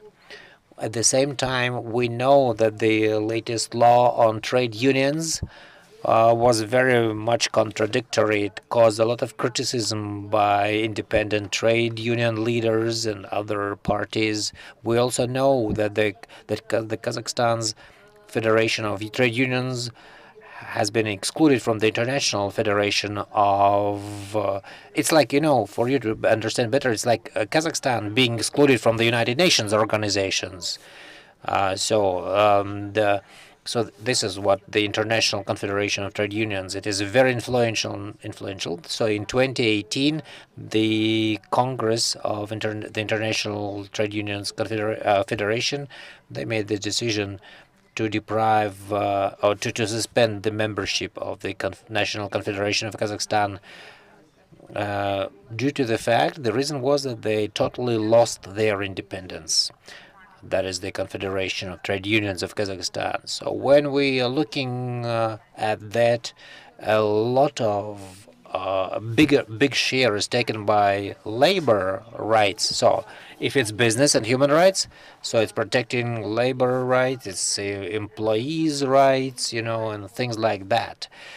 And the Kazakhstani Federation of Trade Unions has been excluded from the International Federation. The law still causes a lot of complaints. So we have a situation when citizens or when working teams or some employees, they are left alone, face to face with their businesses and employers.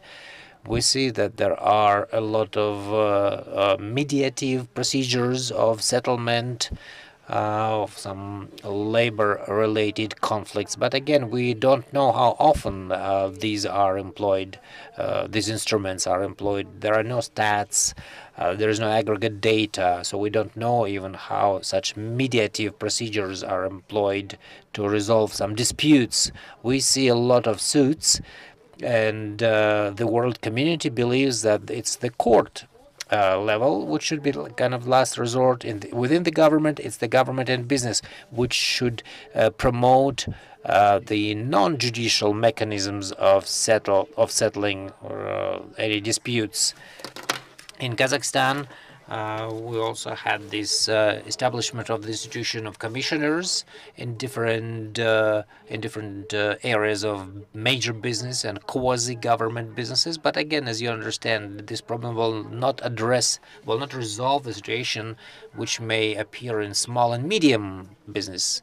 So we have a lot of problems in that area as well. When we mention the business and human rights, we also mean good faith and business and good faith, which includes different procedures related to compliance, and it also includes anti-corruption compliance. And we know that the Agency for combating the corruption was one of the initiators to make amendments in Kazakhstan which mandate the quasi-government sector subjects to include this mandatory compliance in their enterprises. Now we are fighting for such norms to be adopted for all major business subjects or entities. So far, we see the resistance from businesses because they are concerned with other issues. They are not concerned on how to protect their rights, especially within the COVID context. They are more concerned with surviving during such COVID situation and what preferences they might get from the government to continue their activities. When we talk about business and human rights, we mean that all human rights should be covered, no exclusions. It's not only employment rights, child labor, or consumer protection. It should include any right, every right, social, cultural, political rights. On our side, we believe that the government should take a new course on establishing, on developing such a national plan, and business must be actively involved in creating internal procedures to protect human rights and disseminate those practices not only within themselves but towards their suppliers, partners, the chain of supply, and to their customers. So we believe the society must be involved in such processes so that we realize as early as possible, we should realize that business should in turn realize their colossal responsibility for human rights. Thank you. Thank you, Tatiana. Yes, indeed, a lot of work to do, and I believe your activities will help resolve such issues. I have noticed we have another component in our region when we talk about the investment environment or when investors come to a certain country. So one of the factors here is human rights. It may not be like overall human rights. It might be specific human rights measured, and then the investor decides whether they enter this market or not. Let's move on. And it is my personal warm attitude. It's my pleasure to present the next speaker. He was my dean when I still was a student, and he's a well-established Kazakhstani scientist and researcher published abroad, and he's the former member of the Constitutional Court, which was a powerful body in the 1990s. And I would like, I can continue, but this person I owe this person a lot in my professional career and so on. Now the floor is to Doctor of Judicial Sciences, professor from the Narikbaev State University of Law, Sergei Udartsev, who will talk on forming a powerful state and updating the legal policies, resources of just and hearing government. Thank you, Roman Anatolovich, dear colleagues. First of all, I would like to congratulate you on the International Day of Human Rights. And every year on this day, when, as Mr. Sabo said, in pre-pandemic times, the Commission for Human Rights under the President of Kazakhstan, jointly with international organizations, held a round table in the Ministry of Foreign Affairs, but the pandemic made its own, it kind of disrupted the tradition, so to say. To ensure a sustainable government and a sustainable society in this world crisis and global recess, and to achieve the level of the development declared in the strategy of Kazakhstan, called 2050, to join the 50 most well-developed countries of the world. For that, we need a powerful law-based state. And an important resource here is the initiative and the energy of people and individuals, as well as their associations. And we have mentioned consumer rights protections, trade unions. We saw some gaps or weaknesses that we still have in our political and legal system. A weak state will not effectively address its objectives, but it multiplies the risks, vice versa, So the government becomes even weaker. The economy deteriorates because it is tied up to the oil, crude oil, and it will result in social tension. Our president mentioned in his address to the people of Kazakhstan on September 2nd, 2020, the world has seen the deepest recess in the last 100 years. So as for the competitiveness of the future leading governments is born during such crises. So Kazakhstan should take its proper place in a new world. As for the principles of a new economic order, or a new economic deal or course. It says the address to the people says the just and fair distribution of responsibilities and benefits. So it's basically a concept of building a fair state. The president assigned governing bodies with developing and adopting an important law on public control to ensure openness of government bodies and quasi-government sector. As for the government level, the public councils should be established as well as in the quasi-government sector. The president has also mentioned if we really want to improve the lives of our people, we need to involve them into the reforms. Our political reforms must focus on broader involvement of people in government. So these are the areas where a whole range of objectives must be resolved. As for the model of a fair and hearing state, this model requires a better efficiency of parliament. So we need to make amendments to the electoral law, and this has also been rightfully mentioned today. Also, the law on political parties and parliament. So we have to decrease the number of the minimum number of political parties. We have to reduce the barrier of parliament of parties that get to the parliament. TV debates must be legalized. Party lists, or also voting by out in the regions, because regional voters know their candidates better than the central bodies. And so we have to introduce proportionate and majority-based electoral systems when electing in the parliament. It's called 70 by 30 or 50 by 50% majority and proportionate representation. We also have to permit participation of non-partisan candidates or members of certain political parties which are not on party lists.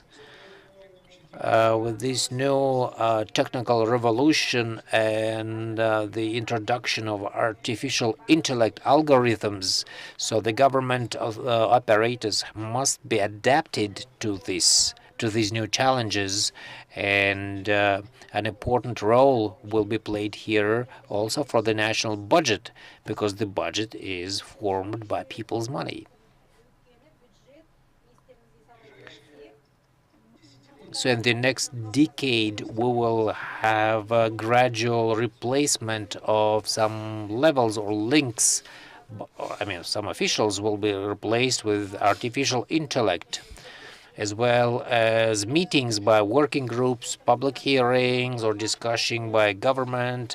They could be switched into the online format. So we have new technical opportunities to significantly reduce the number of motor vehicles, business trips by officials, both within the country and foreign trips. So the budget will be saved here, and this money saved can be transferred for other purposes.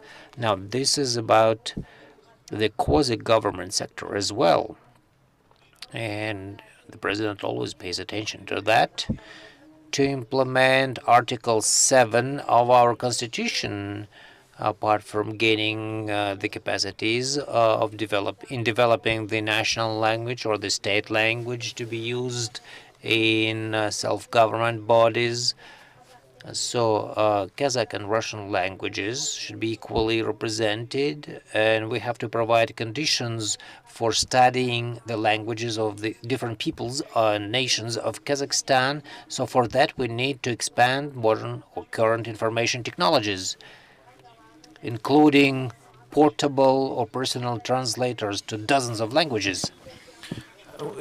In the progress of the improvement of the quality speed of the simultaneous translation, and with their becoming cheaper upon their wider dissemination, they would help to remove the language barriers significantly.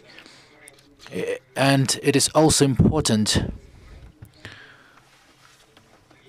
in the nearest years in concern with these processes enhance the constitutional control body. In particular, the extension of the list of the subjects of circulation, for example, at the expense of the human rights ombudsman who delivered the speech previously. I think a lot of words have been written and justified on this matter, and it should be reflected in the legislation, including the Constitution. In Article 72 of the Constitution, we could add point 3 on the right of the citizens to apply to the Constitutional Council on the issue of checking the constitutional standards and legislation in effect, at least in particular cases stipulated by the law, and stipulate such an opportunity in the constitutional law after coming all judicial steps and stages. So in case of the decision by the Supreme Court of the Republic of Kazakhstan, based on the opinion of the citizen or his lawyers, on the standard that violates the rights of his rights as a citizen, in case the court refused to apply to the Constitutional Court in accordance with the Article 78, it would be quite useful before the appeal of citizen to the International Court on Human Rights. The resources of justice, of information, openness, and democratization currently, unfortunately, are not fully put into effect in order to use the support from the population and public initiative to develop the society and strengthen the governance. And including into the state mechanism for on the legal regulation and improvement would be one of the factors for the acceleration of the country, which the president stresses in his documents and especially his final address. Thank you very much for your attention. Thank you very much, Sergei Fedorovich. I was attentively listening to your presentation, and a thought emerged, and got myself thinking that you have noted in your presentations the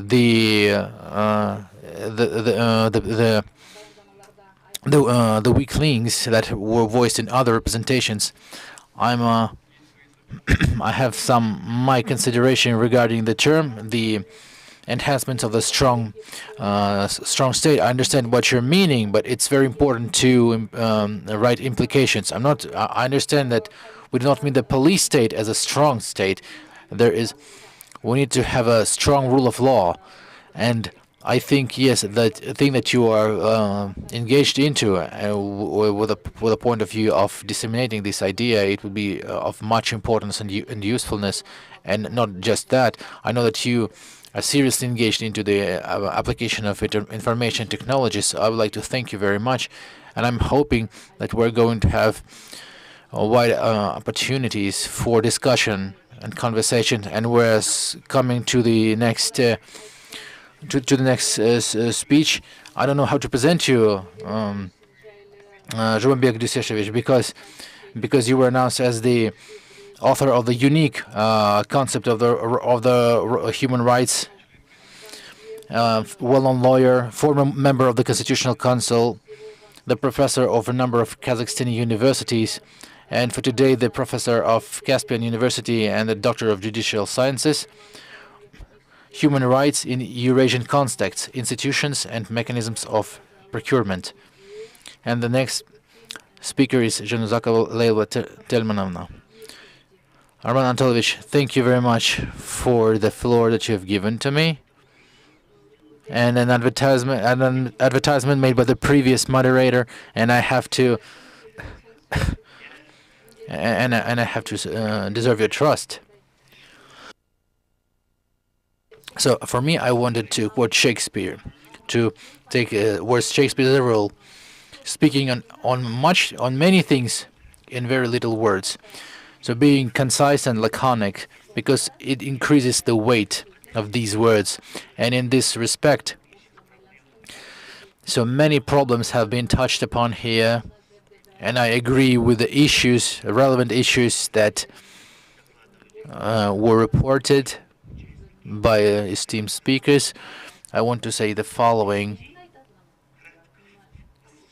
Introduce the participants of this conference briefly on the evolution, on the discipline of the human rights throughout these years. Because the thing is, for more than 20 years,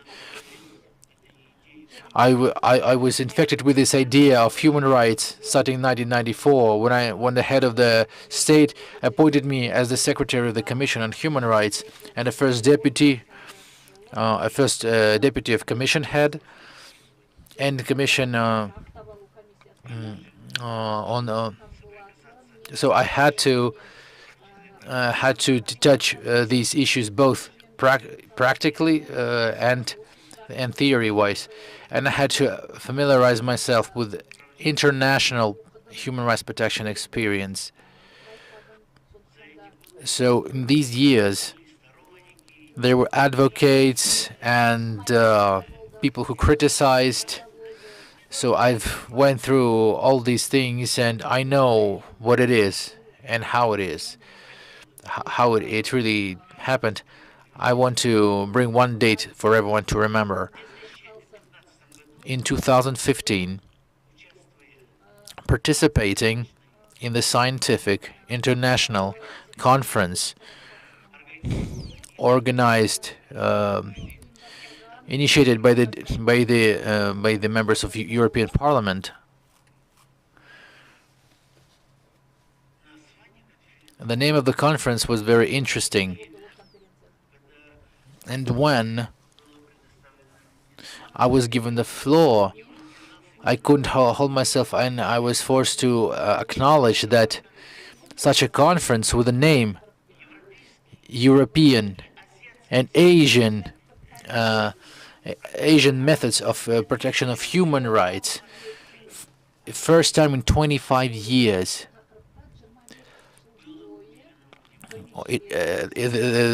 The other views on the human rights protection were paid attention to for the first time in the world. Why? Because before that, all other approaches and views were not considered. Why? Because what were the things we were not discussing about the human rights protection is seen from the Western European standpoint. So that is based on Eurocentrism, and it's based in its turn on the persona-centrism. So it is founded on the premise that the Europe is the center of the world because it was the place where new economic forms, the capitalism was born as the most rational, minimal expenses of the free labor, you get the profit. On the other hand, this was the foundation for ideas concerned with the common human values, rights and freedoms, human dignity, and so on and so forth for the first time in history. Nowhere in the world but in Europe. So based on that position, all over the world, it was confidently proved that only this particular approach is applicable. And it in its turn led to a strict, or I should say, outright egoism, individualism. And right now, the advocates of this theory, when they see that they are the hostages of this theory, the Western European society, the community, they have understood. So such a one-way approach to this problem doesn't allow the others' approaches and ideas to exist, to fit in. And when for the first time in 2015, just imagine, so the 20th century has passed, and only at the beginning of 21st century, for the first time, it was voiced that we could search for other views and approaches in this theory. And that's why I ask the audience to take this circumstance into account when, for the first time, we have some different view. There's always, always causes doubts, embarrassment, even confusion.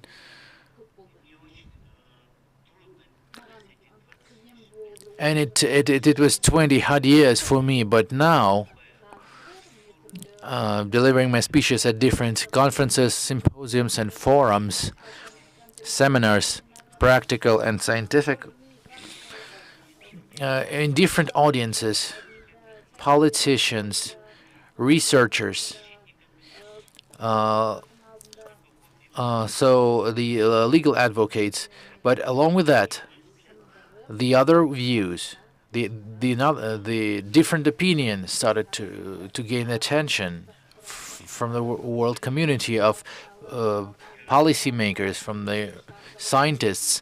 So throughout these years, we've managed to broaden the coverage of this theory, working in many higher education institutions.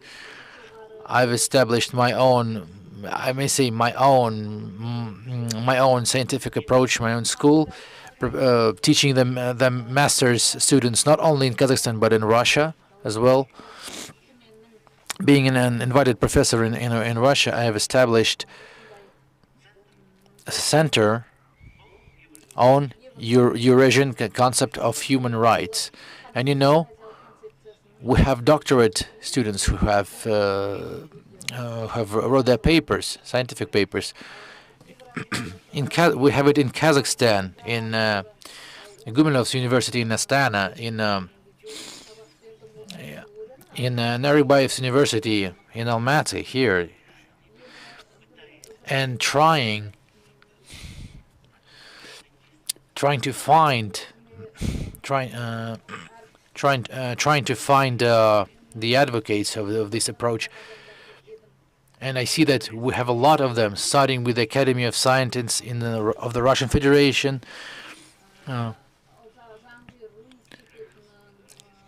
the Legislation Institute at the government of the Russian Federation, delivering speeches in St. Petersburg and Minsk, Belarus.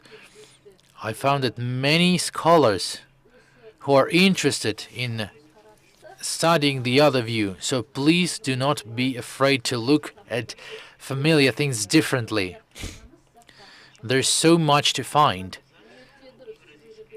And the basis, the foundation of the Eurasian concept of the human rights, I've took the idea of our head of states on the Eurasian concept, because the Kazakhstan, in its essence, is a Eurasian country, and we are Eurasians.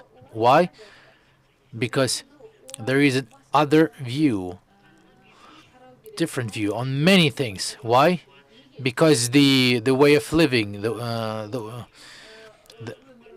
culture, the worldview, the mentality, they all are reflected in the laws. You can't make the people look the same way, the same things, but you have to bring the arguments, the grounded arguments, to prove your point. So in this regard, we may say that the Eurasian concept of human rights, its ideological foundation to develop this theory. So right now in the Caspian University, we are establishing a working group that is going to work under the real mechanisms and institutions on the implementation of this concept. Why? Because the concept, per se, should be in effect but it comes into effect via mechanisms, instruments, institutions that allow it to be. So, delivering my presentation in Minsk, in the court of Eurasian in the court of the Eurasian Economic Union, that I propose them to take to as a foundation for their operation of this court. We may establish the Eurasian Human Rights Court. If we take as a foundation the principles and mechanisms of this court, because the European Human Rights Court was also taken as a foundation for the as its foundation had the premises that were applied by the European Economic Court, and from there they've derived the European Human Rights Court. So we may take this as a foundation. So in this respect, such thoughts and ideas were met with.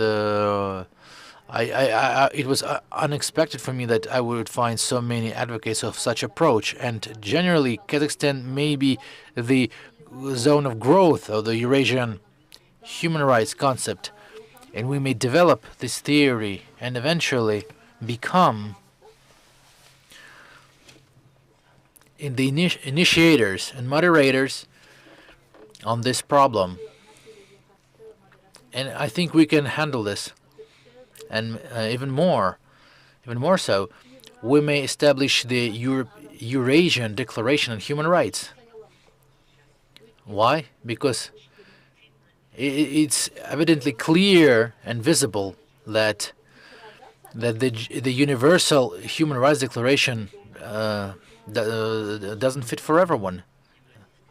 And Eurasian Declaration, if it will take into account all those things that are existing there, and will use this as a foundation for new political and policy and legal document joining European, Asian countries of the whole world, because this issue is still rising in the condition of globalization, in the condition of pandemic. We see. So we can only join our efforts as an integration. Such a problem may only be tackled by joint forces of the whole world. So the new view on the theory of human rights would, to some extent, allow us to have a different view on the relations of the individual and society and the state.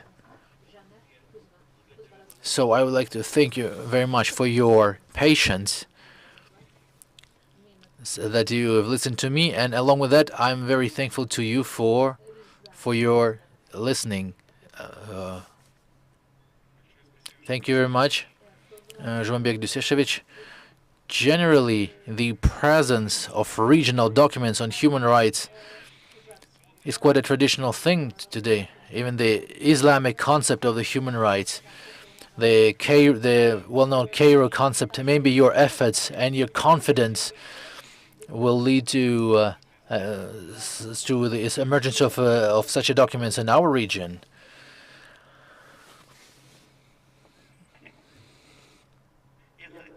I would like to say that, indeed, a lot of international, continental documents are adopted, and in this respect, they all show their necessity historically and politically. And in this respect, Eurasian Declaration of Human Rights is one of these documents that in future possibly it will play its role in joining the states, peoples, and nations, and would enable in some way to feel the necessity for us all to join our efforts in tackling quite complex issues of relationship between the individuals and society.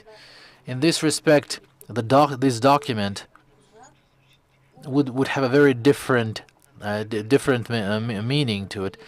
At the conference that took place in 2015 in Warsaw, there was a thought there voiced that due to international norms and principles are not observed by many states of the world society, world community, maybe and the Universal Human Right Declaration as well. Maybe we should apply the Codex for the human right to live, to declare the life as the highest value in the world. Yes, even such opinions are being voiced. The representatives of Islamic world propose to. So they propose to make amendments to the Universal Declaration of Human Rights, because a lot of things related to rights and freedoms of humans, they are compliant with the Quran, with the Islamic book of Quran. As you know, it dates back from the 13th century. It's prior to the Universal Declaration. So there are things that enable us to bring those two documents closer. We could find some additional incentives to come up with such documents, which will allow to join us all. We see what's going on in the world. We see some leading countries. They cite democracy to do some undemocratic things, and those color revolutions. There is nothing democratic about those. There is nothing about human rights there. So there are a lot of things. So I would like to finish on that. So we have to agree with different views on this world. It's a world that is getting more complicated. So I would like to apologize. We're violating other people's right to speak. So let's go on to the next speaker. Yes, I'm done. I can't switch it off. Again, we're talking about election. Leila Januzakova, professor from Tehran Universities. Dear colleagues, thank you for inviting me to this conference. My topic of the report, it actually has two parts. It's an implementation of political rights of citizens for the participation in elections and the national referendum. I would like to slightly adjust my first part of my speech because we had those changes. As you know, a month before the election, the Central Election Commission made a decision which significantly restricts the observers' right, our domestic observers' right at the parliamentary elections. The idea of those changes is basically three basic provisions or ideas. So the Central Election Commission says that you can only observers can observe, and those observers should represent non-commercial organizations or public associations, which in their charters say about implementation of political rights and freedoms of citizens. So we have very few of such specifically policy-oriented organizations. Very few of them implement political rights apart from political parties, which means the number of independent observers will be reduced drastically. The other point was that Central Election Commission says that observers can only be present at the sites, polling sites or voting booths. So being present at other places like Central Election Commission or Territorial Election Commission, so they have no right to do that. And the third point is about videos and photographing, audio recording, especially with regards to showing the voters. It can only be done by the consent of the voters. They cite the norms of the civil code, and they cite different articles on non-commercial law on non-commercial organizations. They also cite the law on protection of personal data and so on.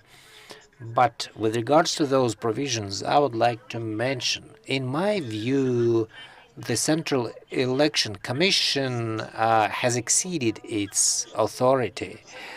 The constitutional law on the election, it does not specify what observers from which organizations or associations may attend the election, may observe the election. These could include observers from any public associations. So for the whole 3 years, this fact was recognized by our government authorities. Nobody objected to it, but now on the eve of this January 10th election, the Central Election Commission issues this provision. This commission, what they did is they provided a normative interpretation of that law to narrow down the content of the norm in the constitutional norm. So this normative interpretation, the Central Election Commission does not have the right for that. They should ensure the uniform application of the law. It's not about normative interpreting. It's about the Central Election Commission should just explain and ensure the norms that are in the constitutional law should be evenly applied by all election commissions.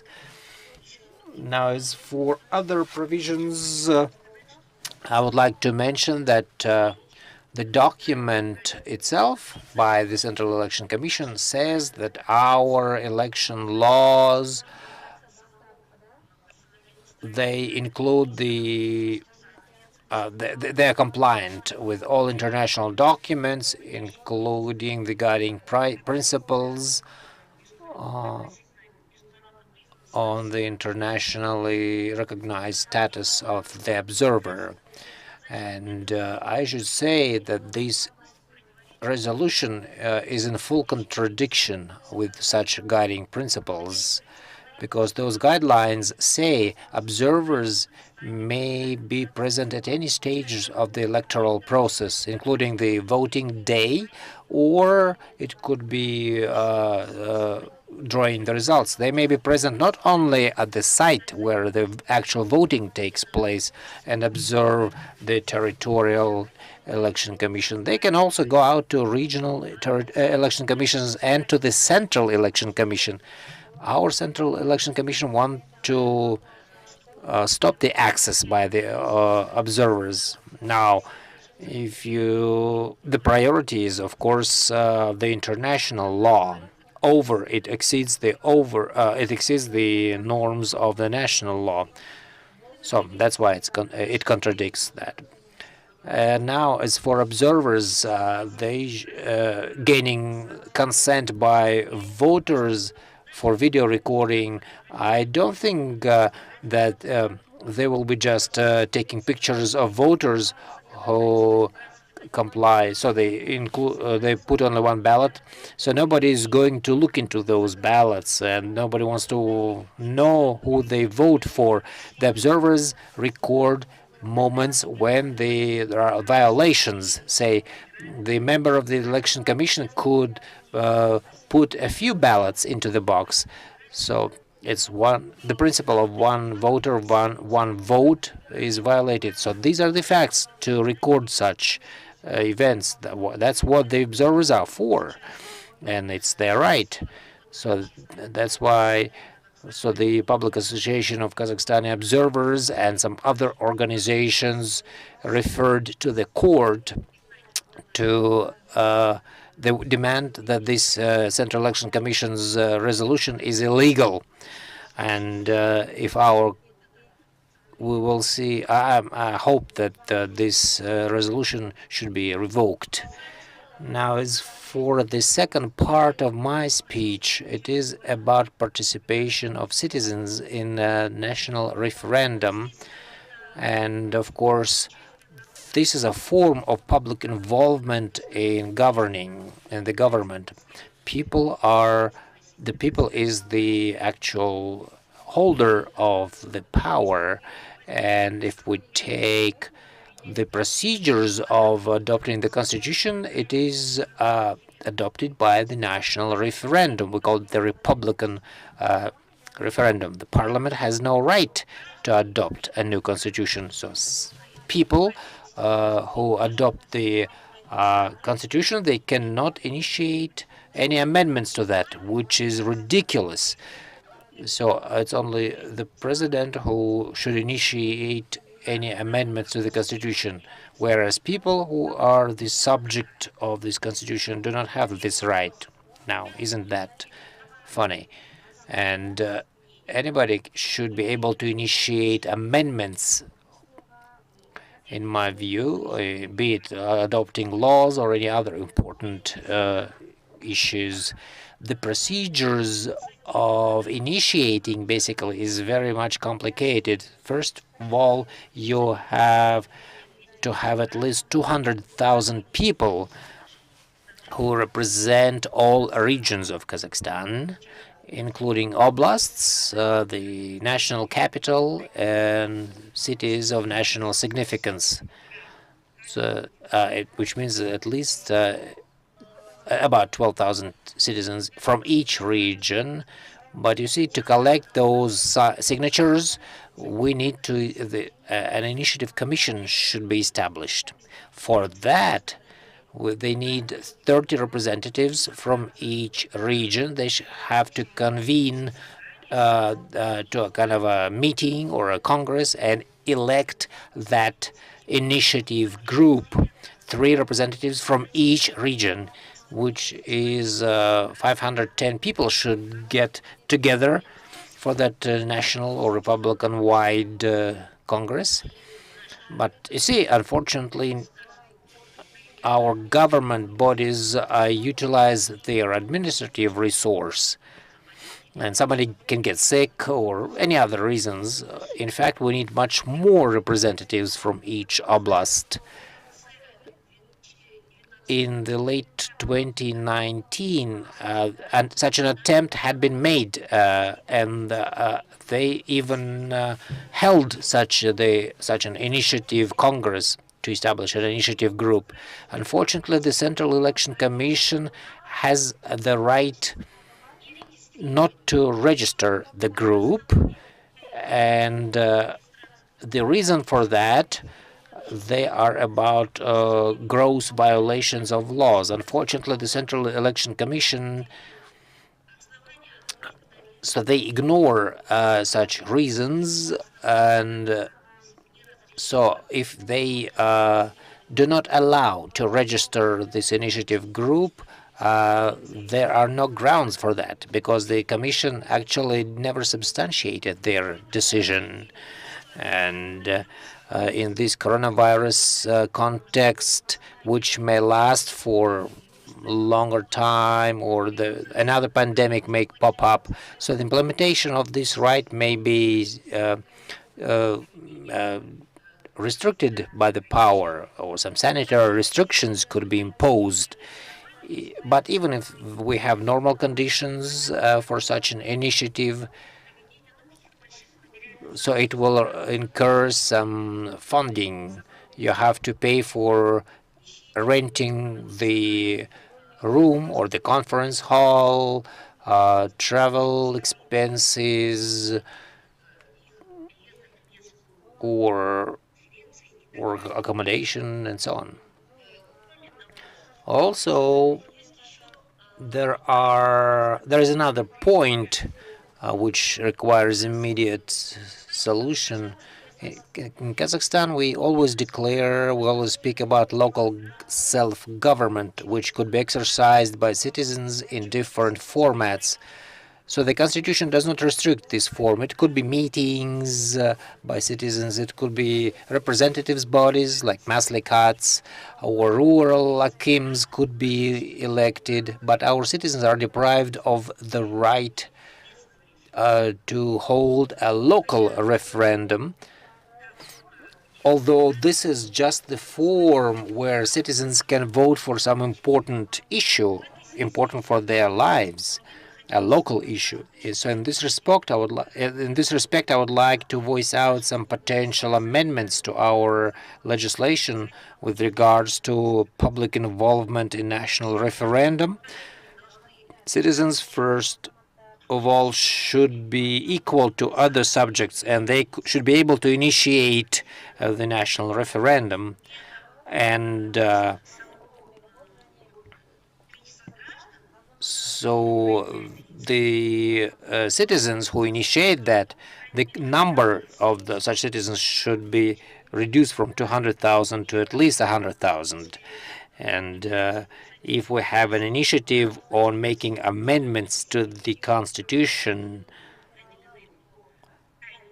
so that initiative must be made by 2/3 of the regions of Kazakhstan, and so this is the majority. As for other issues, not the constitutional issues, more than half. So we can simplify the procedures for establishing the initiative group, so we can allow online meetings or video conferencing rather than bringing people together in one place. So each region could also select their representatives on their own. Leila Telman, I would like to apologize. Your time is up. Yes, and just one more suggestion. We need to exercise public control to verify the genuinity of signatures by those citizens. So public involvement. So I am done. Thank you. Thank you so much. Very interesting, especially with regards to the latest decision of the Central Election Commission. And you were right. They kind of disturbed the society. We have lawyers' assessments on that, and those lawyers are they are much. They don't even do such things normally. So that is why I believe you have to stand up for your point.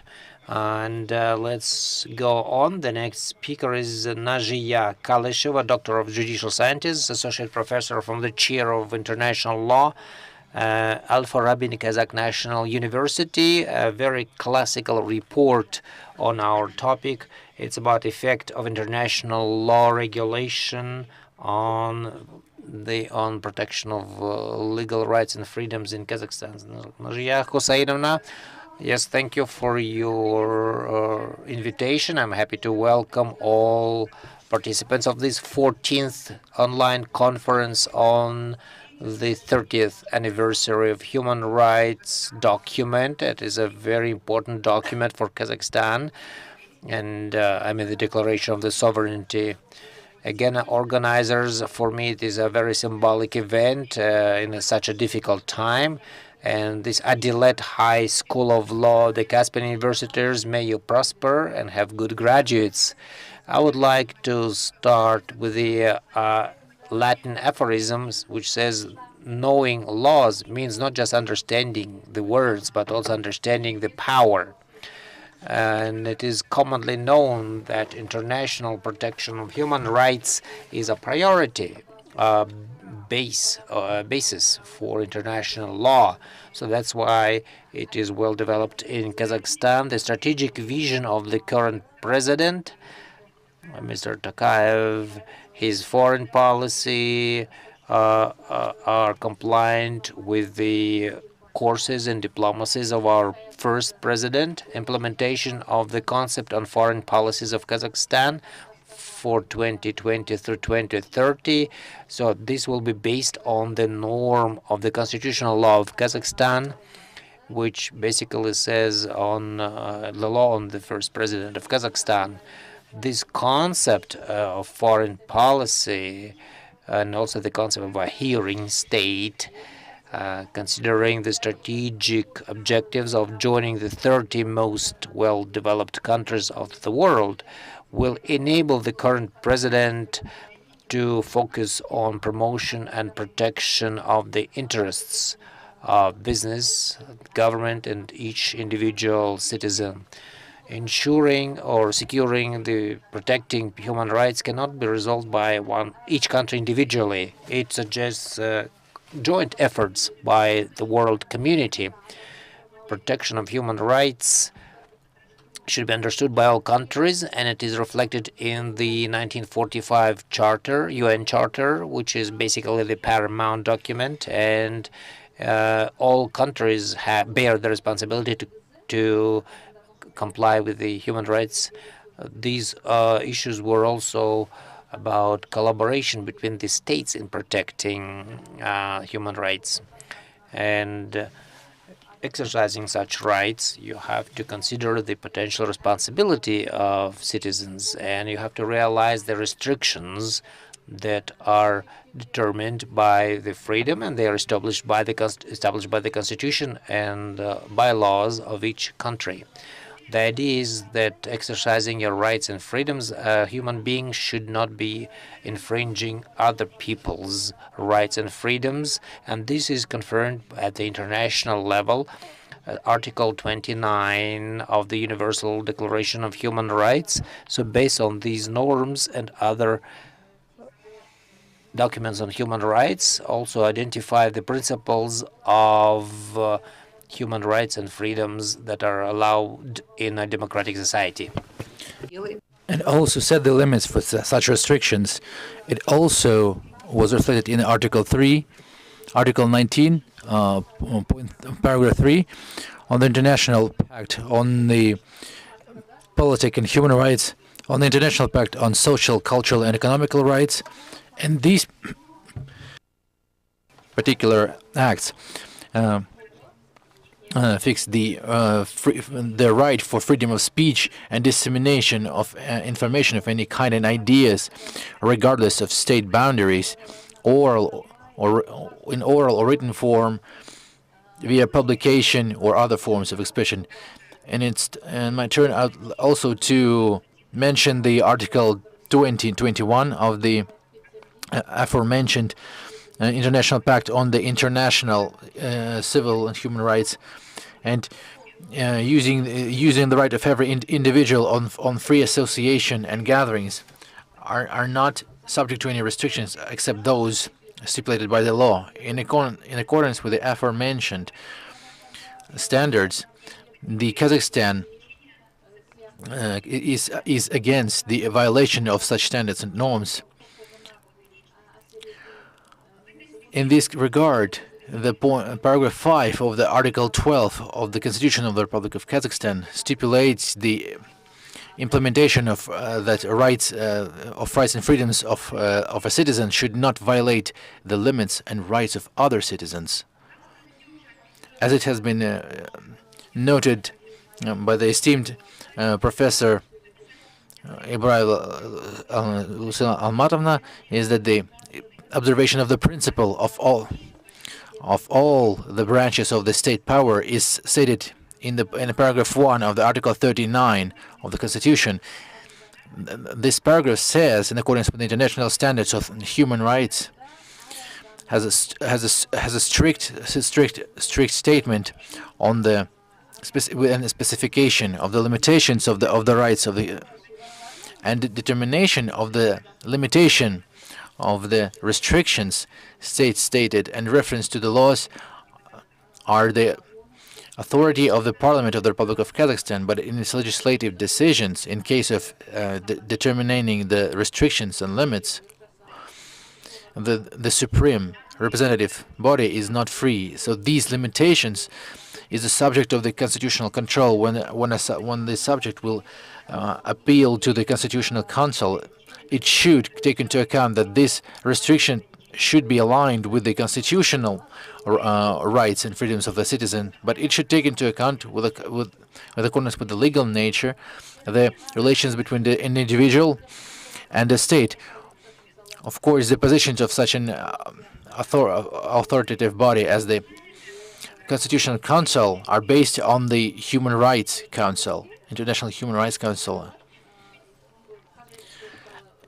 And According to the constitutional principle of reference to a law, the regulatory restriction of the rights of individual may be imposed only on the level of law adopted by the Parliament of the Republic of Kazakhstan and respective law of the Constitution regarding the allowability of the imposed restrictions and limitations and penalties and restrictions of the rights of the citizens should be aligned with the constitutional principles according to the proportionality of the prohibition of overwhelming restrictions. With account of this, the Parliament of Republic of Kazakhstan is vested upon the provision of the proportionality of restrictions of the rights and freedoms of citizens stated in the Constitution. The overwhelming restriction of the rights and obligations of the citizens in accordance with the international pacts must be aligned in its content and scopes with the goals of the restrictions imposed, and they may only apply for the protection of other equal legal values. The restriction of rights and obligations of the citizens made for the goals stipulated by the law of the countries must not be interpreted in an extensive manner and should not diminish the freedoms and rights of the citizens of the country. That's why we apply the principle of the essential preservation of the laws and freedoms. And thus, the restriction of the freedoms and rights must be reduced to a minimum, and I consider it justified the establishment of 4 particular justification for the restriction of the freedoms and rights of the citizens in order to eliminate the threats of the most important values of the state is a constitutional regime, the social order, rights and freedoms of citizens, and the morality of the population. So this constitutional list is a total. So summarizing, we need to understand the necessity to enhance the mechanism of a direct effect of the mechanism protecting the rights and freedoms of citizens, and also public associations on the prevention of the violations against the human rights and freedoms. The law enhancement practice in this case will be a huge support. And we consider the most important in this direction is the extensive authorities of the Constitutional Council of the Republic of Kazakhstan in part of considering the international agreements before their ratification in the main law of the country, which would prevent any collisions between the national laws and international laws in order to strengthen the sovereignty of the state. And at this I would like to conclude. And I think that the most important moments concerned with the fact that the Kazakhstan has not yet become a member of the Council of Europe, or its role in the Custom Union or Eurasian Economic Union will be covered by the student that we have prepared. And in that section, a discussion as a young professionals, they will cover the issues that exist and maybe change for the better in the Republic of Kazakhstan. Thank you very much for your attention. Thank you very much, Najaya Husainovna, and your warm regards towards the Caspian University. Yes, this subject is truly limitless, so I guess the plenary section would not be enough. I mean, the proportion of the international and national law, its implementation, the implementation of decisions by the international bodies, and even the language of the statutes. I mean, the law of the international statutes and our domestic statutes.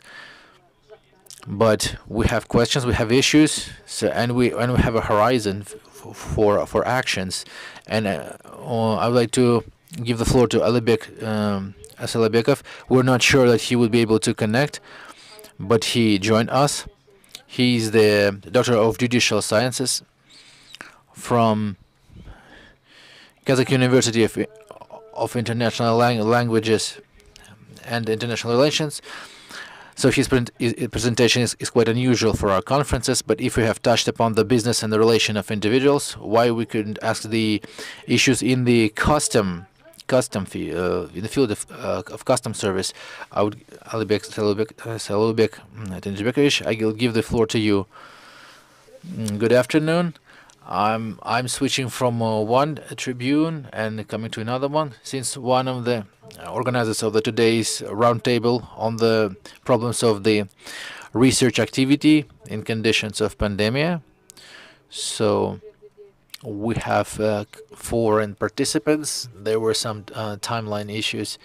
So it was shifted, and I hope to deliver my speech at 12:30. So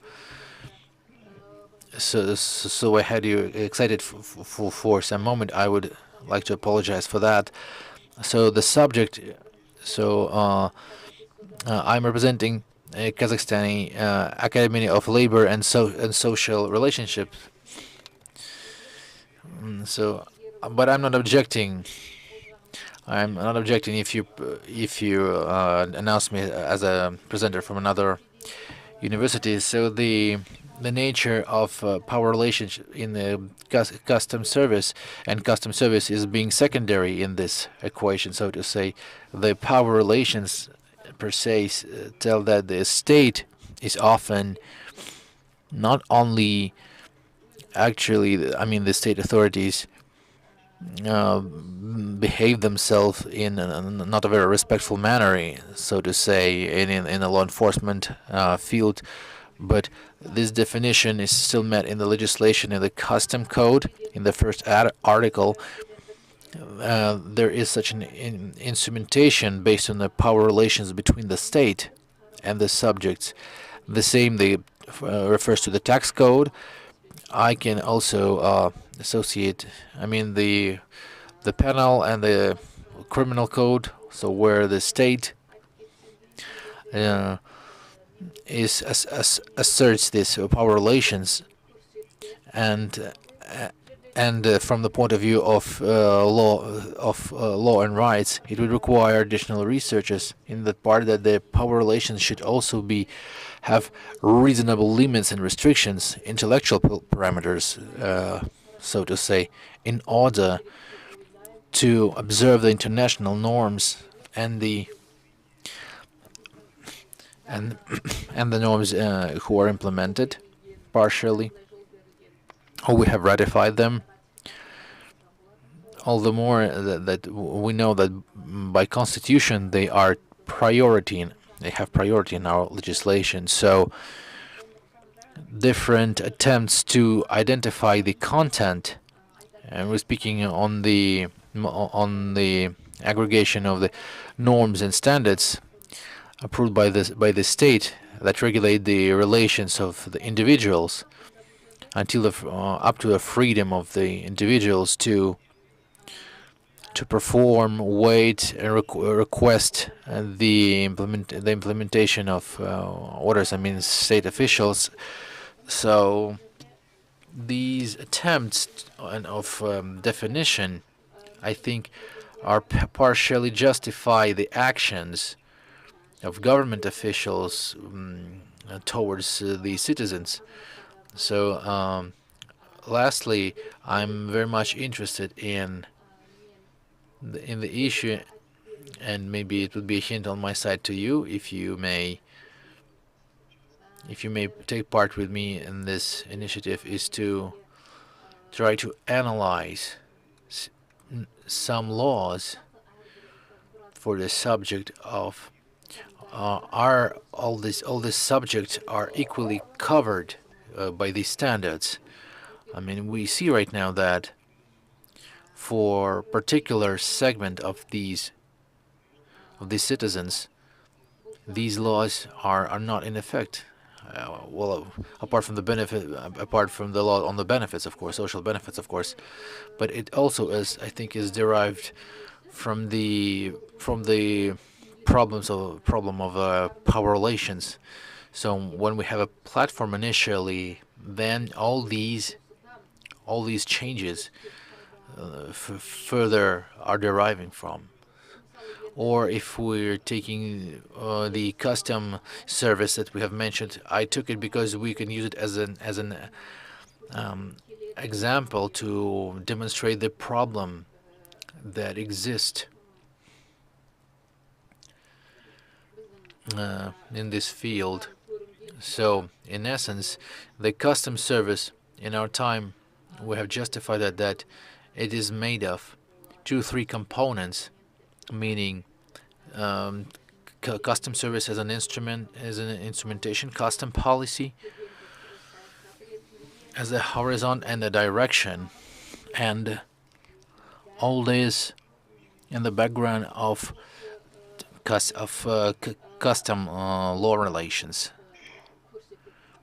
So what we have here is the custom service field have undergone drastic narrowing. I mean, so the custom policy was dropped out of the legislation, so they left the instrumentation in the custom law relations. So right now we are setting the issue that we should restore the policy segment, because this category is of utmost importance. During the training process, I went the other direction. I'm justifying the presence of custom policy by the actual application of the instrumentation of the custom regulation, that is, any custom clearance, all the procedures up to the completion of custom registration.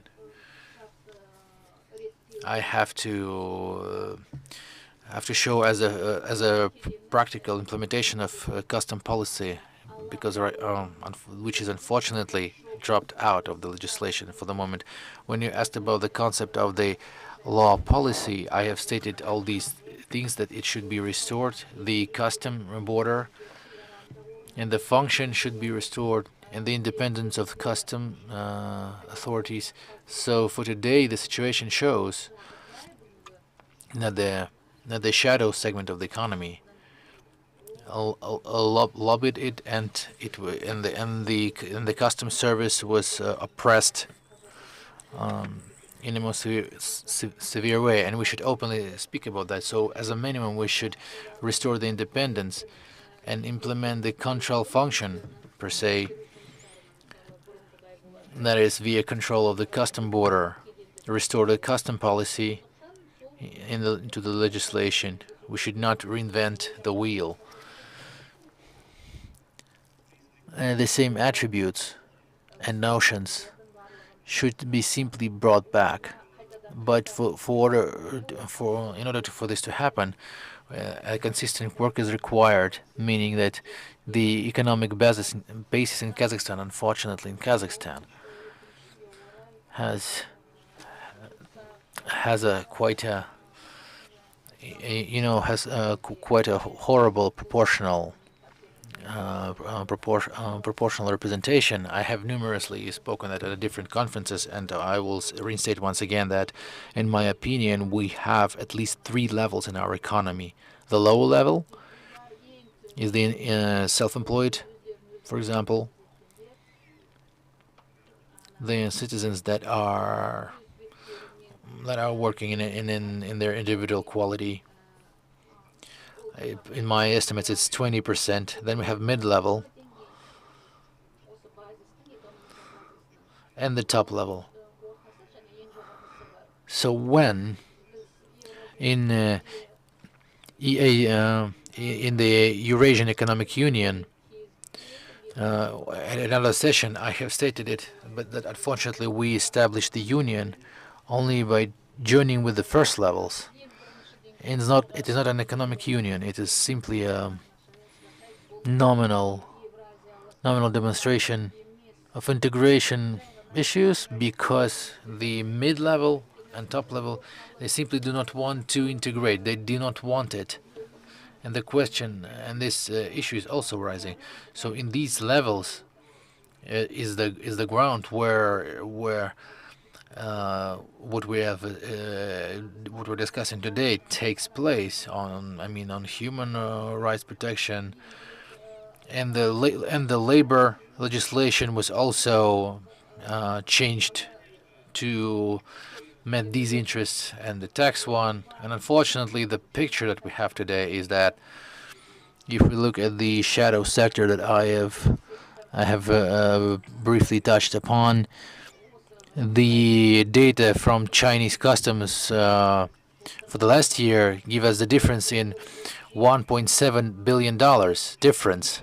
So this quantity amount of cargo from China, almost $12 billion yearly, it comes and permeates the Kazakhstan without custom clearance, without any official regulation. And we are in the Eurasian Economic Union. It's clear what figures we mean, but let's have a look at what we have right now. The rest of the declarants, the representatives of those who provide the custom clearance and provide the contributions to budgets, they have triple and double and triple working load. And I have given interview on that the fiscal functions of the customs service that are being the supreme one and the Ministry of Finances and government, they simply require from the custom, which is basically standing on 1 foot, to increase the contributions to the budget. So by notification, the custom declarants, they pay for pseudo non-paid clearance expenditures. Unfortunately, I would like to apologize. We have two more speeches. Yes, to logically end the sentence, what I mean is the power relations and the actual status of affairs in the customs regulation, they produce violations of human rights. Thank you. Thank you so much for this unexpected view of human rights, which shows there could be much more measurements and dimensions. The next speaker is Aymhan Beysenova, candidate of judicial sciences, a professor from Adelaide Higher School of Law, Caspian Universities, and she'll speak about the restriction of the right by the government as a real ensuring of those rights and freedoms of citizens. I believe we will listen to that. Good afternoon, dear colleagues. I'm happy to welcome you. And it's great that we still have those traditions despite those different consequences and contexts.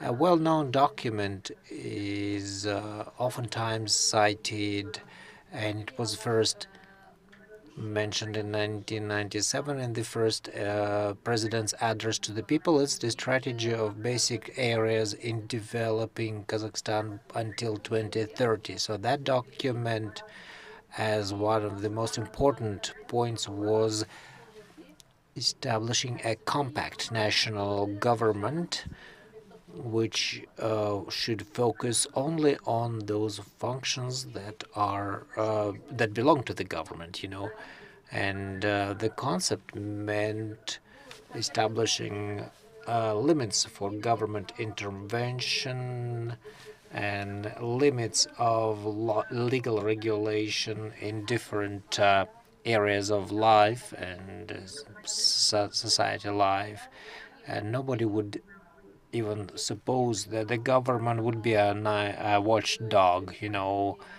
as was demanded in the 17th or 18th centuries by Victorians and other liberal theories of any bourgeois society at that time. They wanted the government to reject certain rights, or excluded any infringement by the government of individual rights and freedoms, So they denounced any intervention in business and other areas. We know that those liberal empires and states sustained changes, and still in the modern world we have this constitution and its norms, so they have to be the paramount guarantors of our rights. It is a public compact, gaining the agreement from the consent of the society in delineating the areas and spheres like public power, in the areas of, such as public power and other areas. And the society, as you know, should be also compliant with certain commitments. And what was meant back then, that legal regulation should be there, and the limits of intervening or infringement by the government must be clearly set and limited in by law. If you don't do that, if you fail to do that, we could end up with totalitarianism and strict control of every step. And this will be a conflict between the government and its citizens, and it will result in social tension and a deformation of the political and social status. So excessive legal regulation will inhibit people's independence, and it contradicts the current right and equality and all other freedoms. In a modern democratic market-based government, the upper limit of intervening must be the maximum one. The lower limit would be determined by what is needed to be regulated. Any relations which are beyond the necessary legal regulations should stay there and should not be reached by the government and by law. So, but these still could be corrected now. Well, unfortunately, such limits are it's a very shaky thing. It is violated very often, and this could result in a disruption of the equivalent relationships between the people and the government. So it could generate crises, and thus such no liberalism, no legal ideology will ever resolve the issues in any country. We have to do more. Governments use different excuses to limit their citizens' right to implement different rights, like make meetings, picketing, or they apply non-commensurate measures for civil activists. So they also allow inequality in registering political parties, or they revert to enforced methods and to disperse demonstrators, which means that peaceful meetings and demonstrations, they turn to other types of demonstrations. This is all done between our citizens, because law enforcement officers are also our citizens. So this could be evaluated as persecution of opponents or dissidents, which in the 21st century is like medieval actions. You can't punish people for their views or thoughts, and we teach that to our students starting from the very first year. In a democratic society, the rights must be free of any ideological speculations or they should not go beyond policies.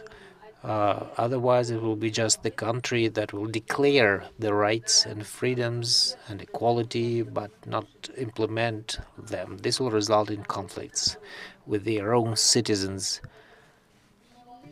So the power will find itself in a political vacuum. Its government decisions will not be supported. For the government, it is important to accept tolerance and different views on different issues. So the government has to stimulate political activities and involve as many participants as possible into the discussion of the social problems. This especially is important for electoral periods. I would like to reduce my time since we don't have much time. So in conclusion, I would like to mention that just and fair government policy should reflect the laws and different social interests, including the interests of the government, and which guarantees the forms of expressing political activities and citizens. It brings us closer to the ideal state, and we can form a new public policy in such conditions. We will bring up politically educated and not indifferent people. These are the citizens. They will protect their freedoms, and they should rely on the political guarantees from their own state, and they should revert to, as a last resort, they should revert to the protection from international organizations. Thank you. Thank you so much. I'm Khan Usubayevna. This is a fundamental issue, and I am more of an administrative person, so I feel that with the example of with this lockdown and quarantine, when we have this feeling that the government authorities do not notice that there are certain legal norms that define their competencies and what decisions should be applied. It's not about commensurate responses, or we have to work a lot on that. So our last speaker here is, it's my pleasure to give the floor to Ali Pasha Karayev, and one of the persons that we owe this conference, and he took a lot of organizational and logistic efforts. I don't know why he's the last one to speak, but even in this respect, he remains a modest person. As an organizer, he provided the floor first to the organizers. And now, Ali Pasha Agahanovich, the floor is yours. Thank you, Roman Anatolovich. It's always easy to speak the last one. Almost no audience left by that time. But this is our joint and collective effort. It's between the university and our First President's Foundation, and we have the ombudsman who joined this traditional event. The topic of my report is on the right to be forgotten. And the internet, this is a new right, basically.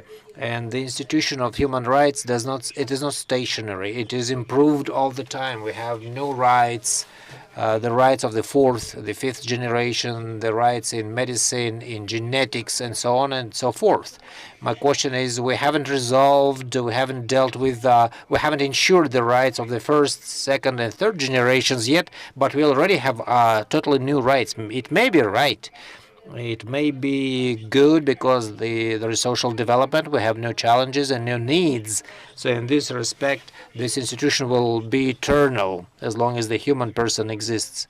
And the institution of human rights is like a starry sky, something beautiful, but something totally ununderstandable. It's difficult to understand what it is, of course, I agree. And adjustments are made by the pandemic, no doubt.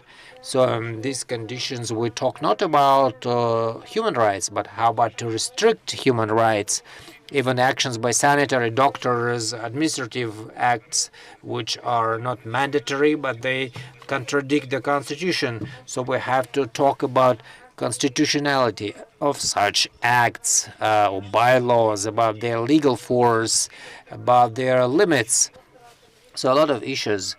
And the pandemic was called the black swans, which correct the political policies, legal policies, constitutional policies of the government, and they make amendments into the legislation, and of course they affect human rights. As for the right to be forgotten, this is a new right. At least for in Kazakhstan, it is not widely discussed yet. So I believe we have to pay more attention to that particular right, because in such digital reality that we are now, oftentimes we leave traces in the internet. When we buy or when we go do shopping, we click the button and we agree to the processing of our personal data.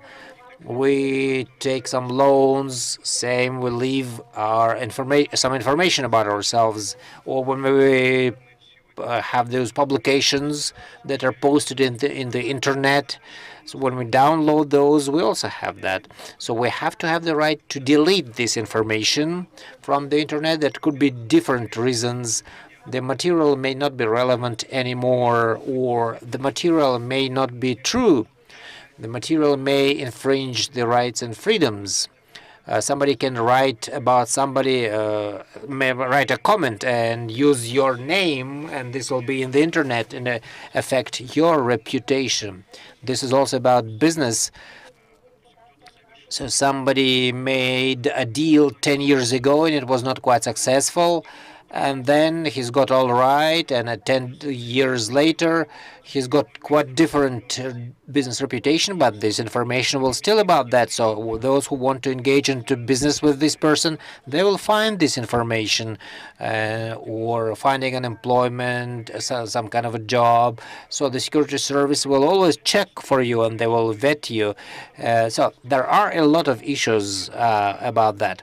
For the first time, this right was legalized in Europe, in one of the European countries, and that was in 2014, 6 years ago, when the European Court for Human Rights recognized the citizens' right to be forgotten in the internet.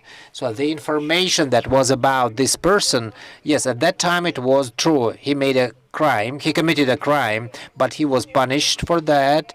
So he paid all the fines and served his term. Now he's clean. He's clean now, but the information is still there about him, and you should agree this violates human rights.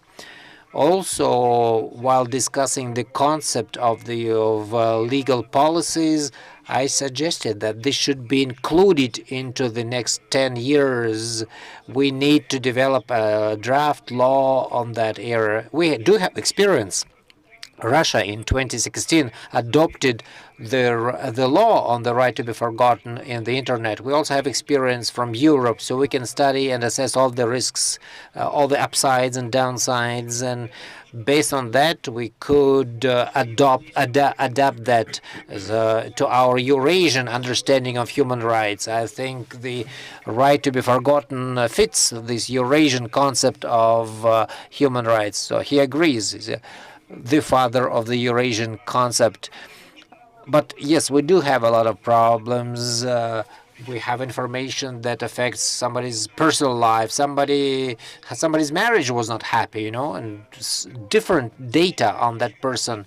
Of course, there are a lot of other problems.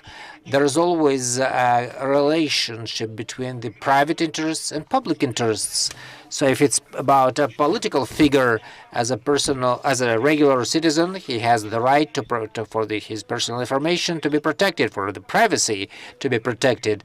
But journalists will find something and publish that. But on the other hand, this is a political figure.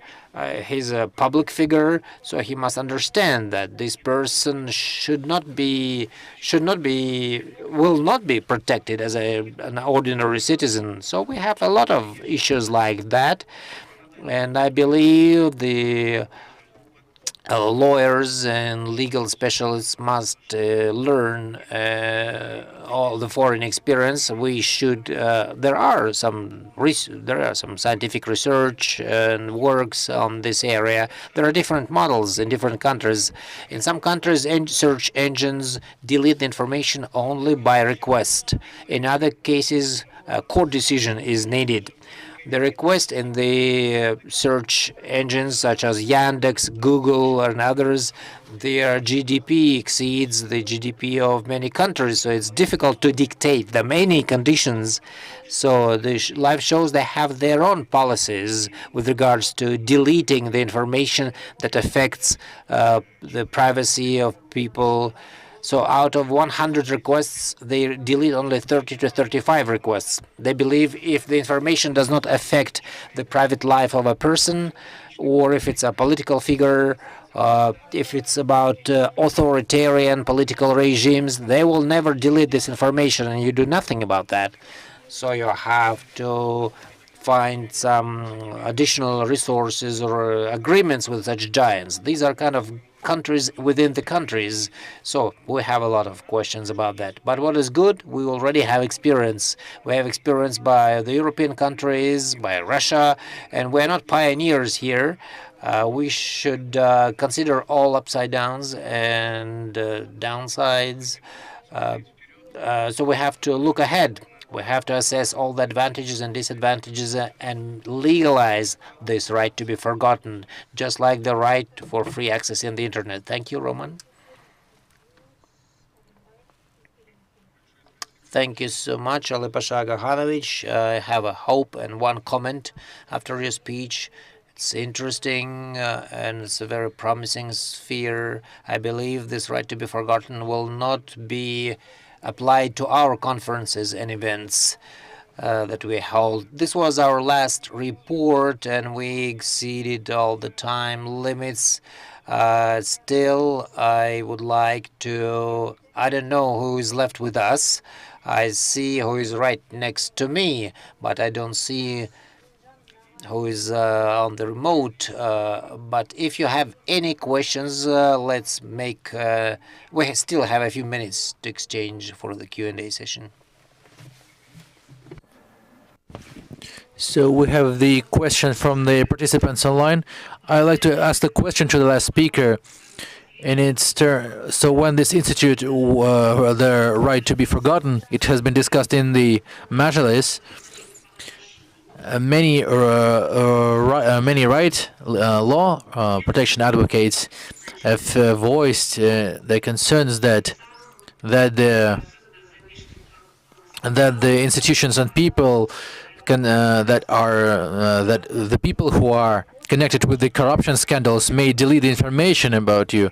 Thank you much for your question. I think in 2015 and 16 we had an information in the internet that Majlis has adopted for the consideration. They had a concept, but then it has evaporated.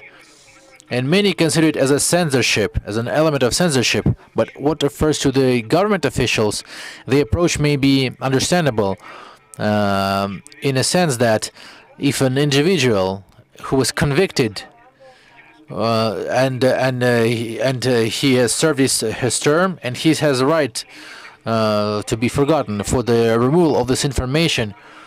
For example, if any corrupted official is being informed about and he's still working in his position, but he can defend himself in court. But we may see that many people who claimed as a corrupted government officials, but nobody issues lawsuits. So that means the majority agrees with that. But your question says that we have problems, that we should take into account the experience of European countries, of the subject matter experts and specialists in this field, and Russian experience, who is closer to us in this regard mentally. We should develop a compromise between the private and public interests.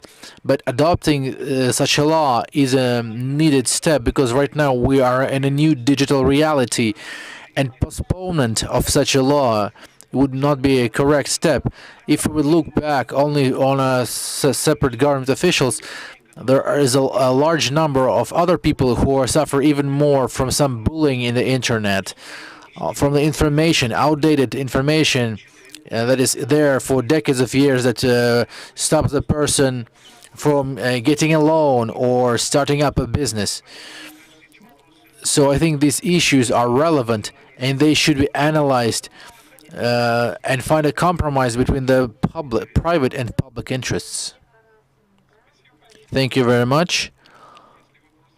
If we have no other questions, I have a question to Sergey Fedorovich. It's maybe a question to that part of the presentation when you have spoken about the information technologists, which is widely discussed today. Somebody accept them with account of their perspectives in the judicial field. Somebody denies them completely. In your opinion, how relevant would that be in the nearest future, and how applicable would they be, not for some automated technical processes, for example, the protocols of the court sessions, but for real judicial practice, adoption of laws and other such activity? Would be interesting to know your opinion. Thank you very much, Andrei Anatolovich. Roman Anatolovich, I think that in the nearest years, nothing significant would take place. But from the point of view of more remote perspectives, closer to the middle of the decade, and I mean to the middle of the century, in its second half, we would have quite dramatic changes. What they may be entailed in. First of all, is if we will be looking critically at many functions concerned with the state governance, legal, judicial practice, are more or less standards concerned with some typical situations. All standardized functions and activity concerned with typical situations, with the search and linking the legislation to particular situations, will account of all possible interpretations and all agencies from Constitutional Council to some research comments are easy to place in the information system, and the artificial intelligence would be very quickly not only match the people, but even surpass in some functions and positions, in some chains, the employees, including the policy and judicial fields, who need powerful computers, collection of massive arrays of data. Of course, the neural networks that are being trained right now, so that they would train in this field as well. And as soon as they would be engaged into the long-term training, not by evolutionary but by revolutionary way, we would achieve changes. And the problem here may arise with the fact that the information technologies are developed not by evolutionary way, and the mankind goes via evolution, and to catch up with this, I mean, it would be a geometrical progression instead of the step-by-step evolutionary smooth. It would be very difficult to catch up with the progression. But in a continuation, for example, from the point of view of culturological moments, so the police robot, we have accustomed to that idea. But for example, the judge robot or a robot member of parliament, in 100 years ago, in the 20th in of the in the 20s of the 20th century. He emigrated and died in 1960s.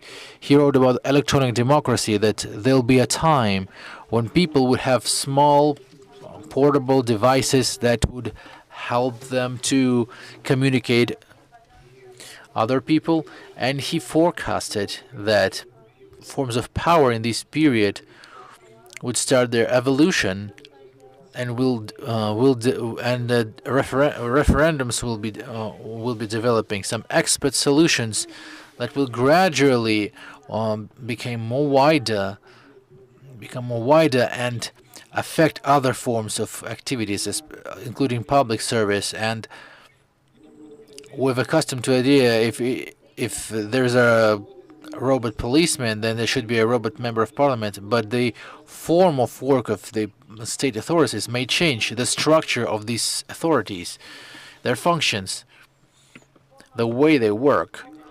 So I think the more fundamental changes may cause changes in this direction.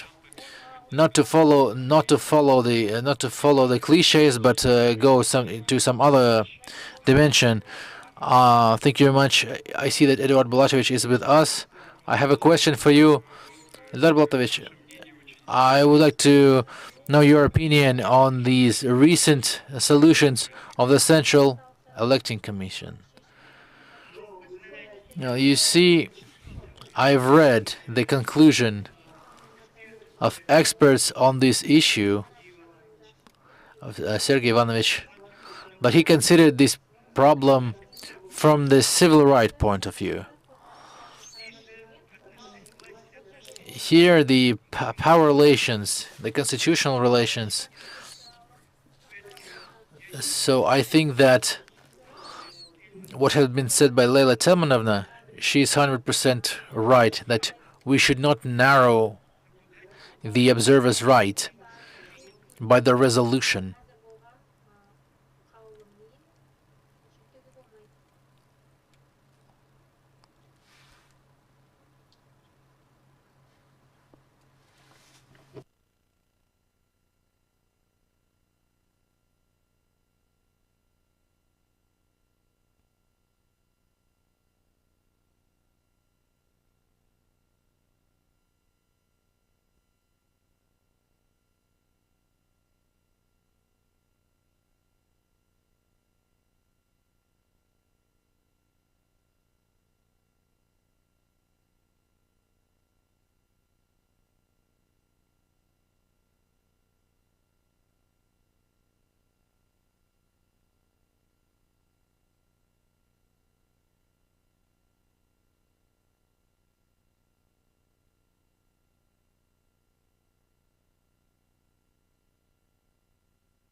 Кто с нами, дайте знать в эфире или все уже, только мы остались. So it's just us who stayed online, I guess. Is anyone connected?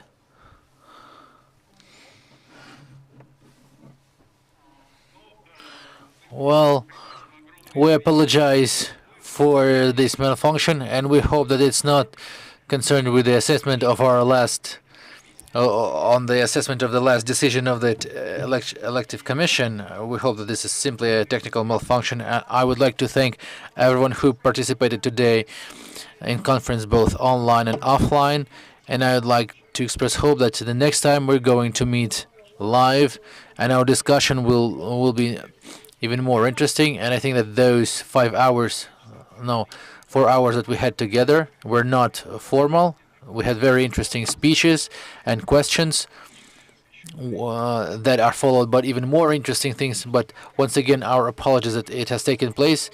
I would like to thank everyone for their participation, and I hope to see you in the future. If Igor Ivanovich is here with us, we are ready to listen to his concluding words, but I'm afraid that he's not with us.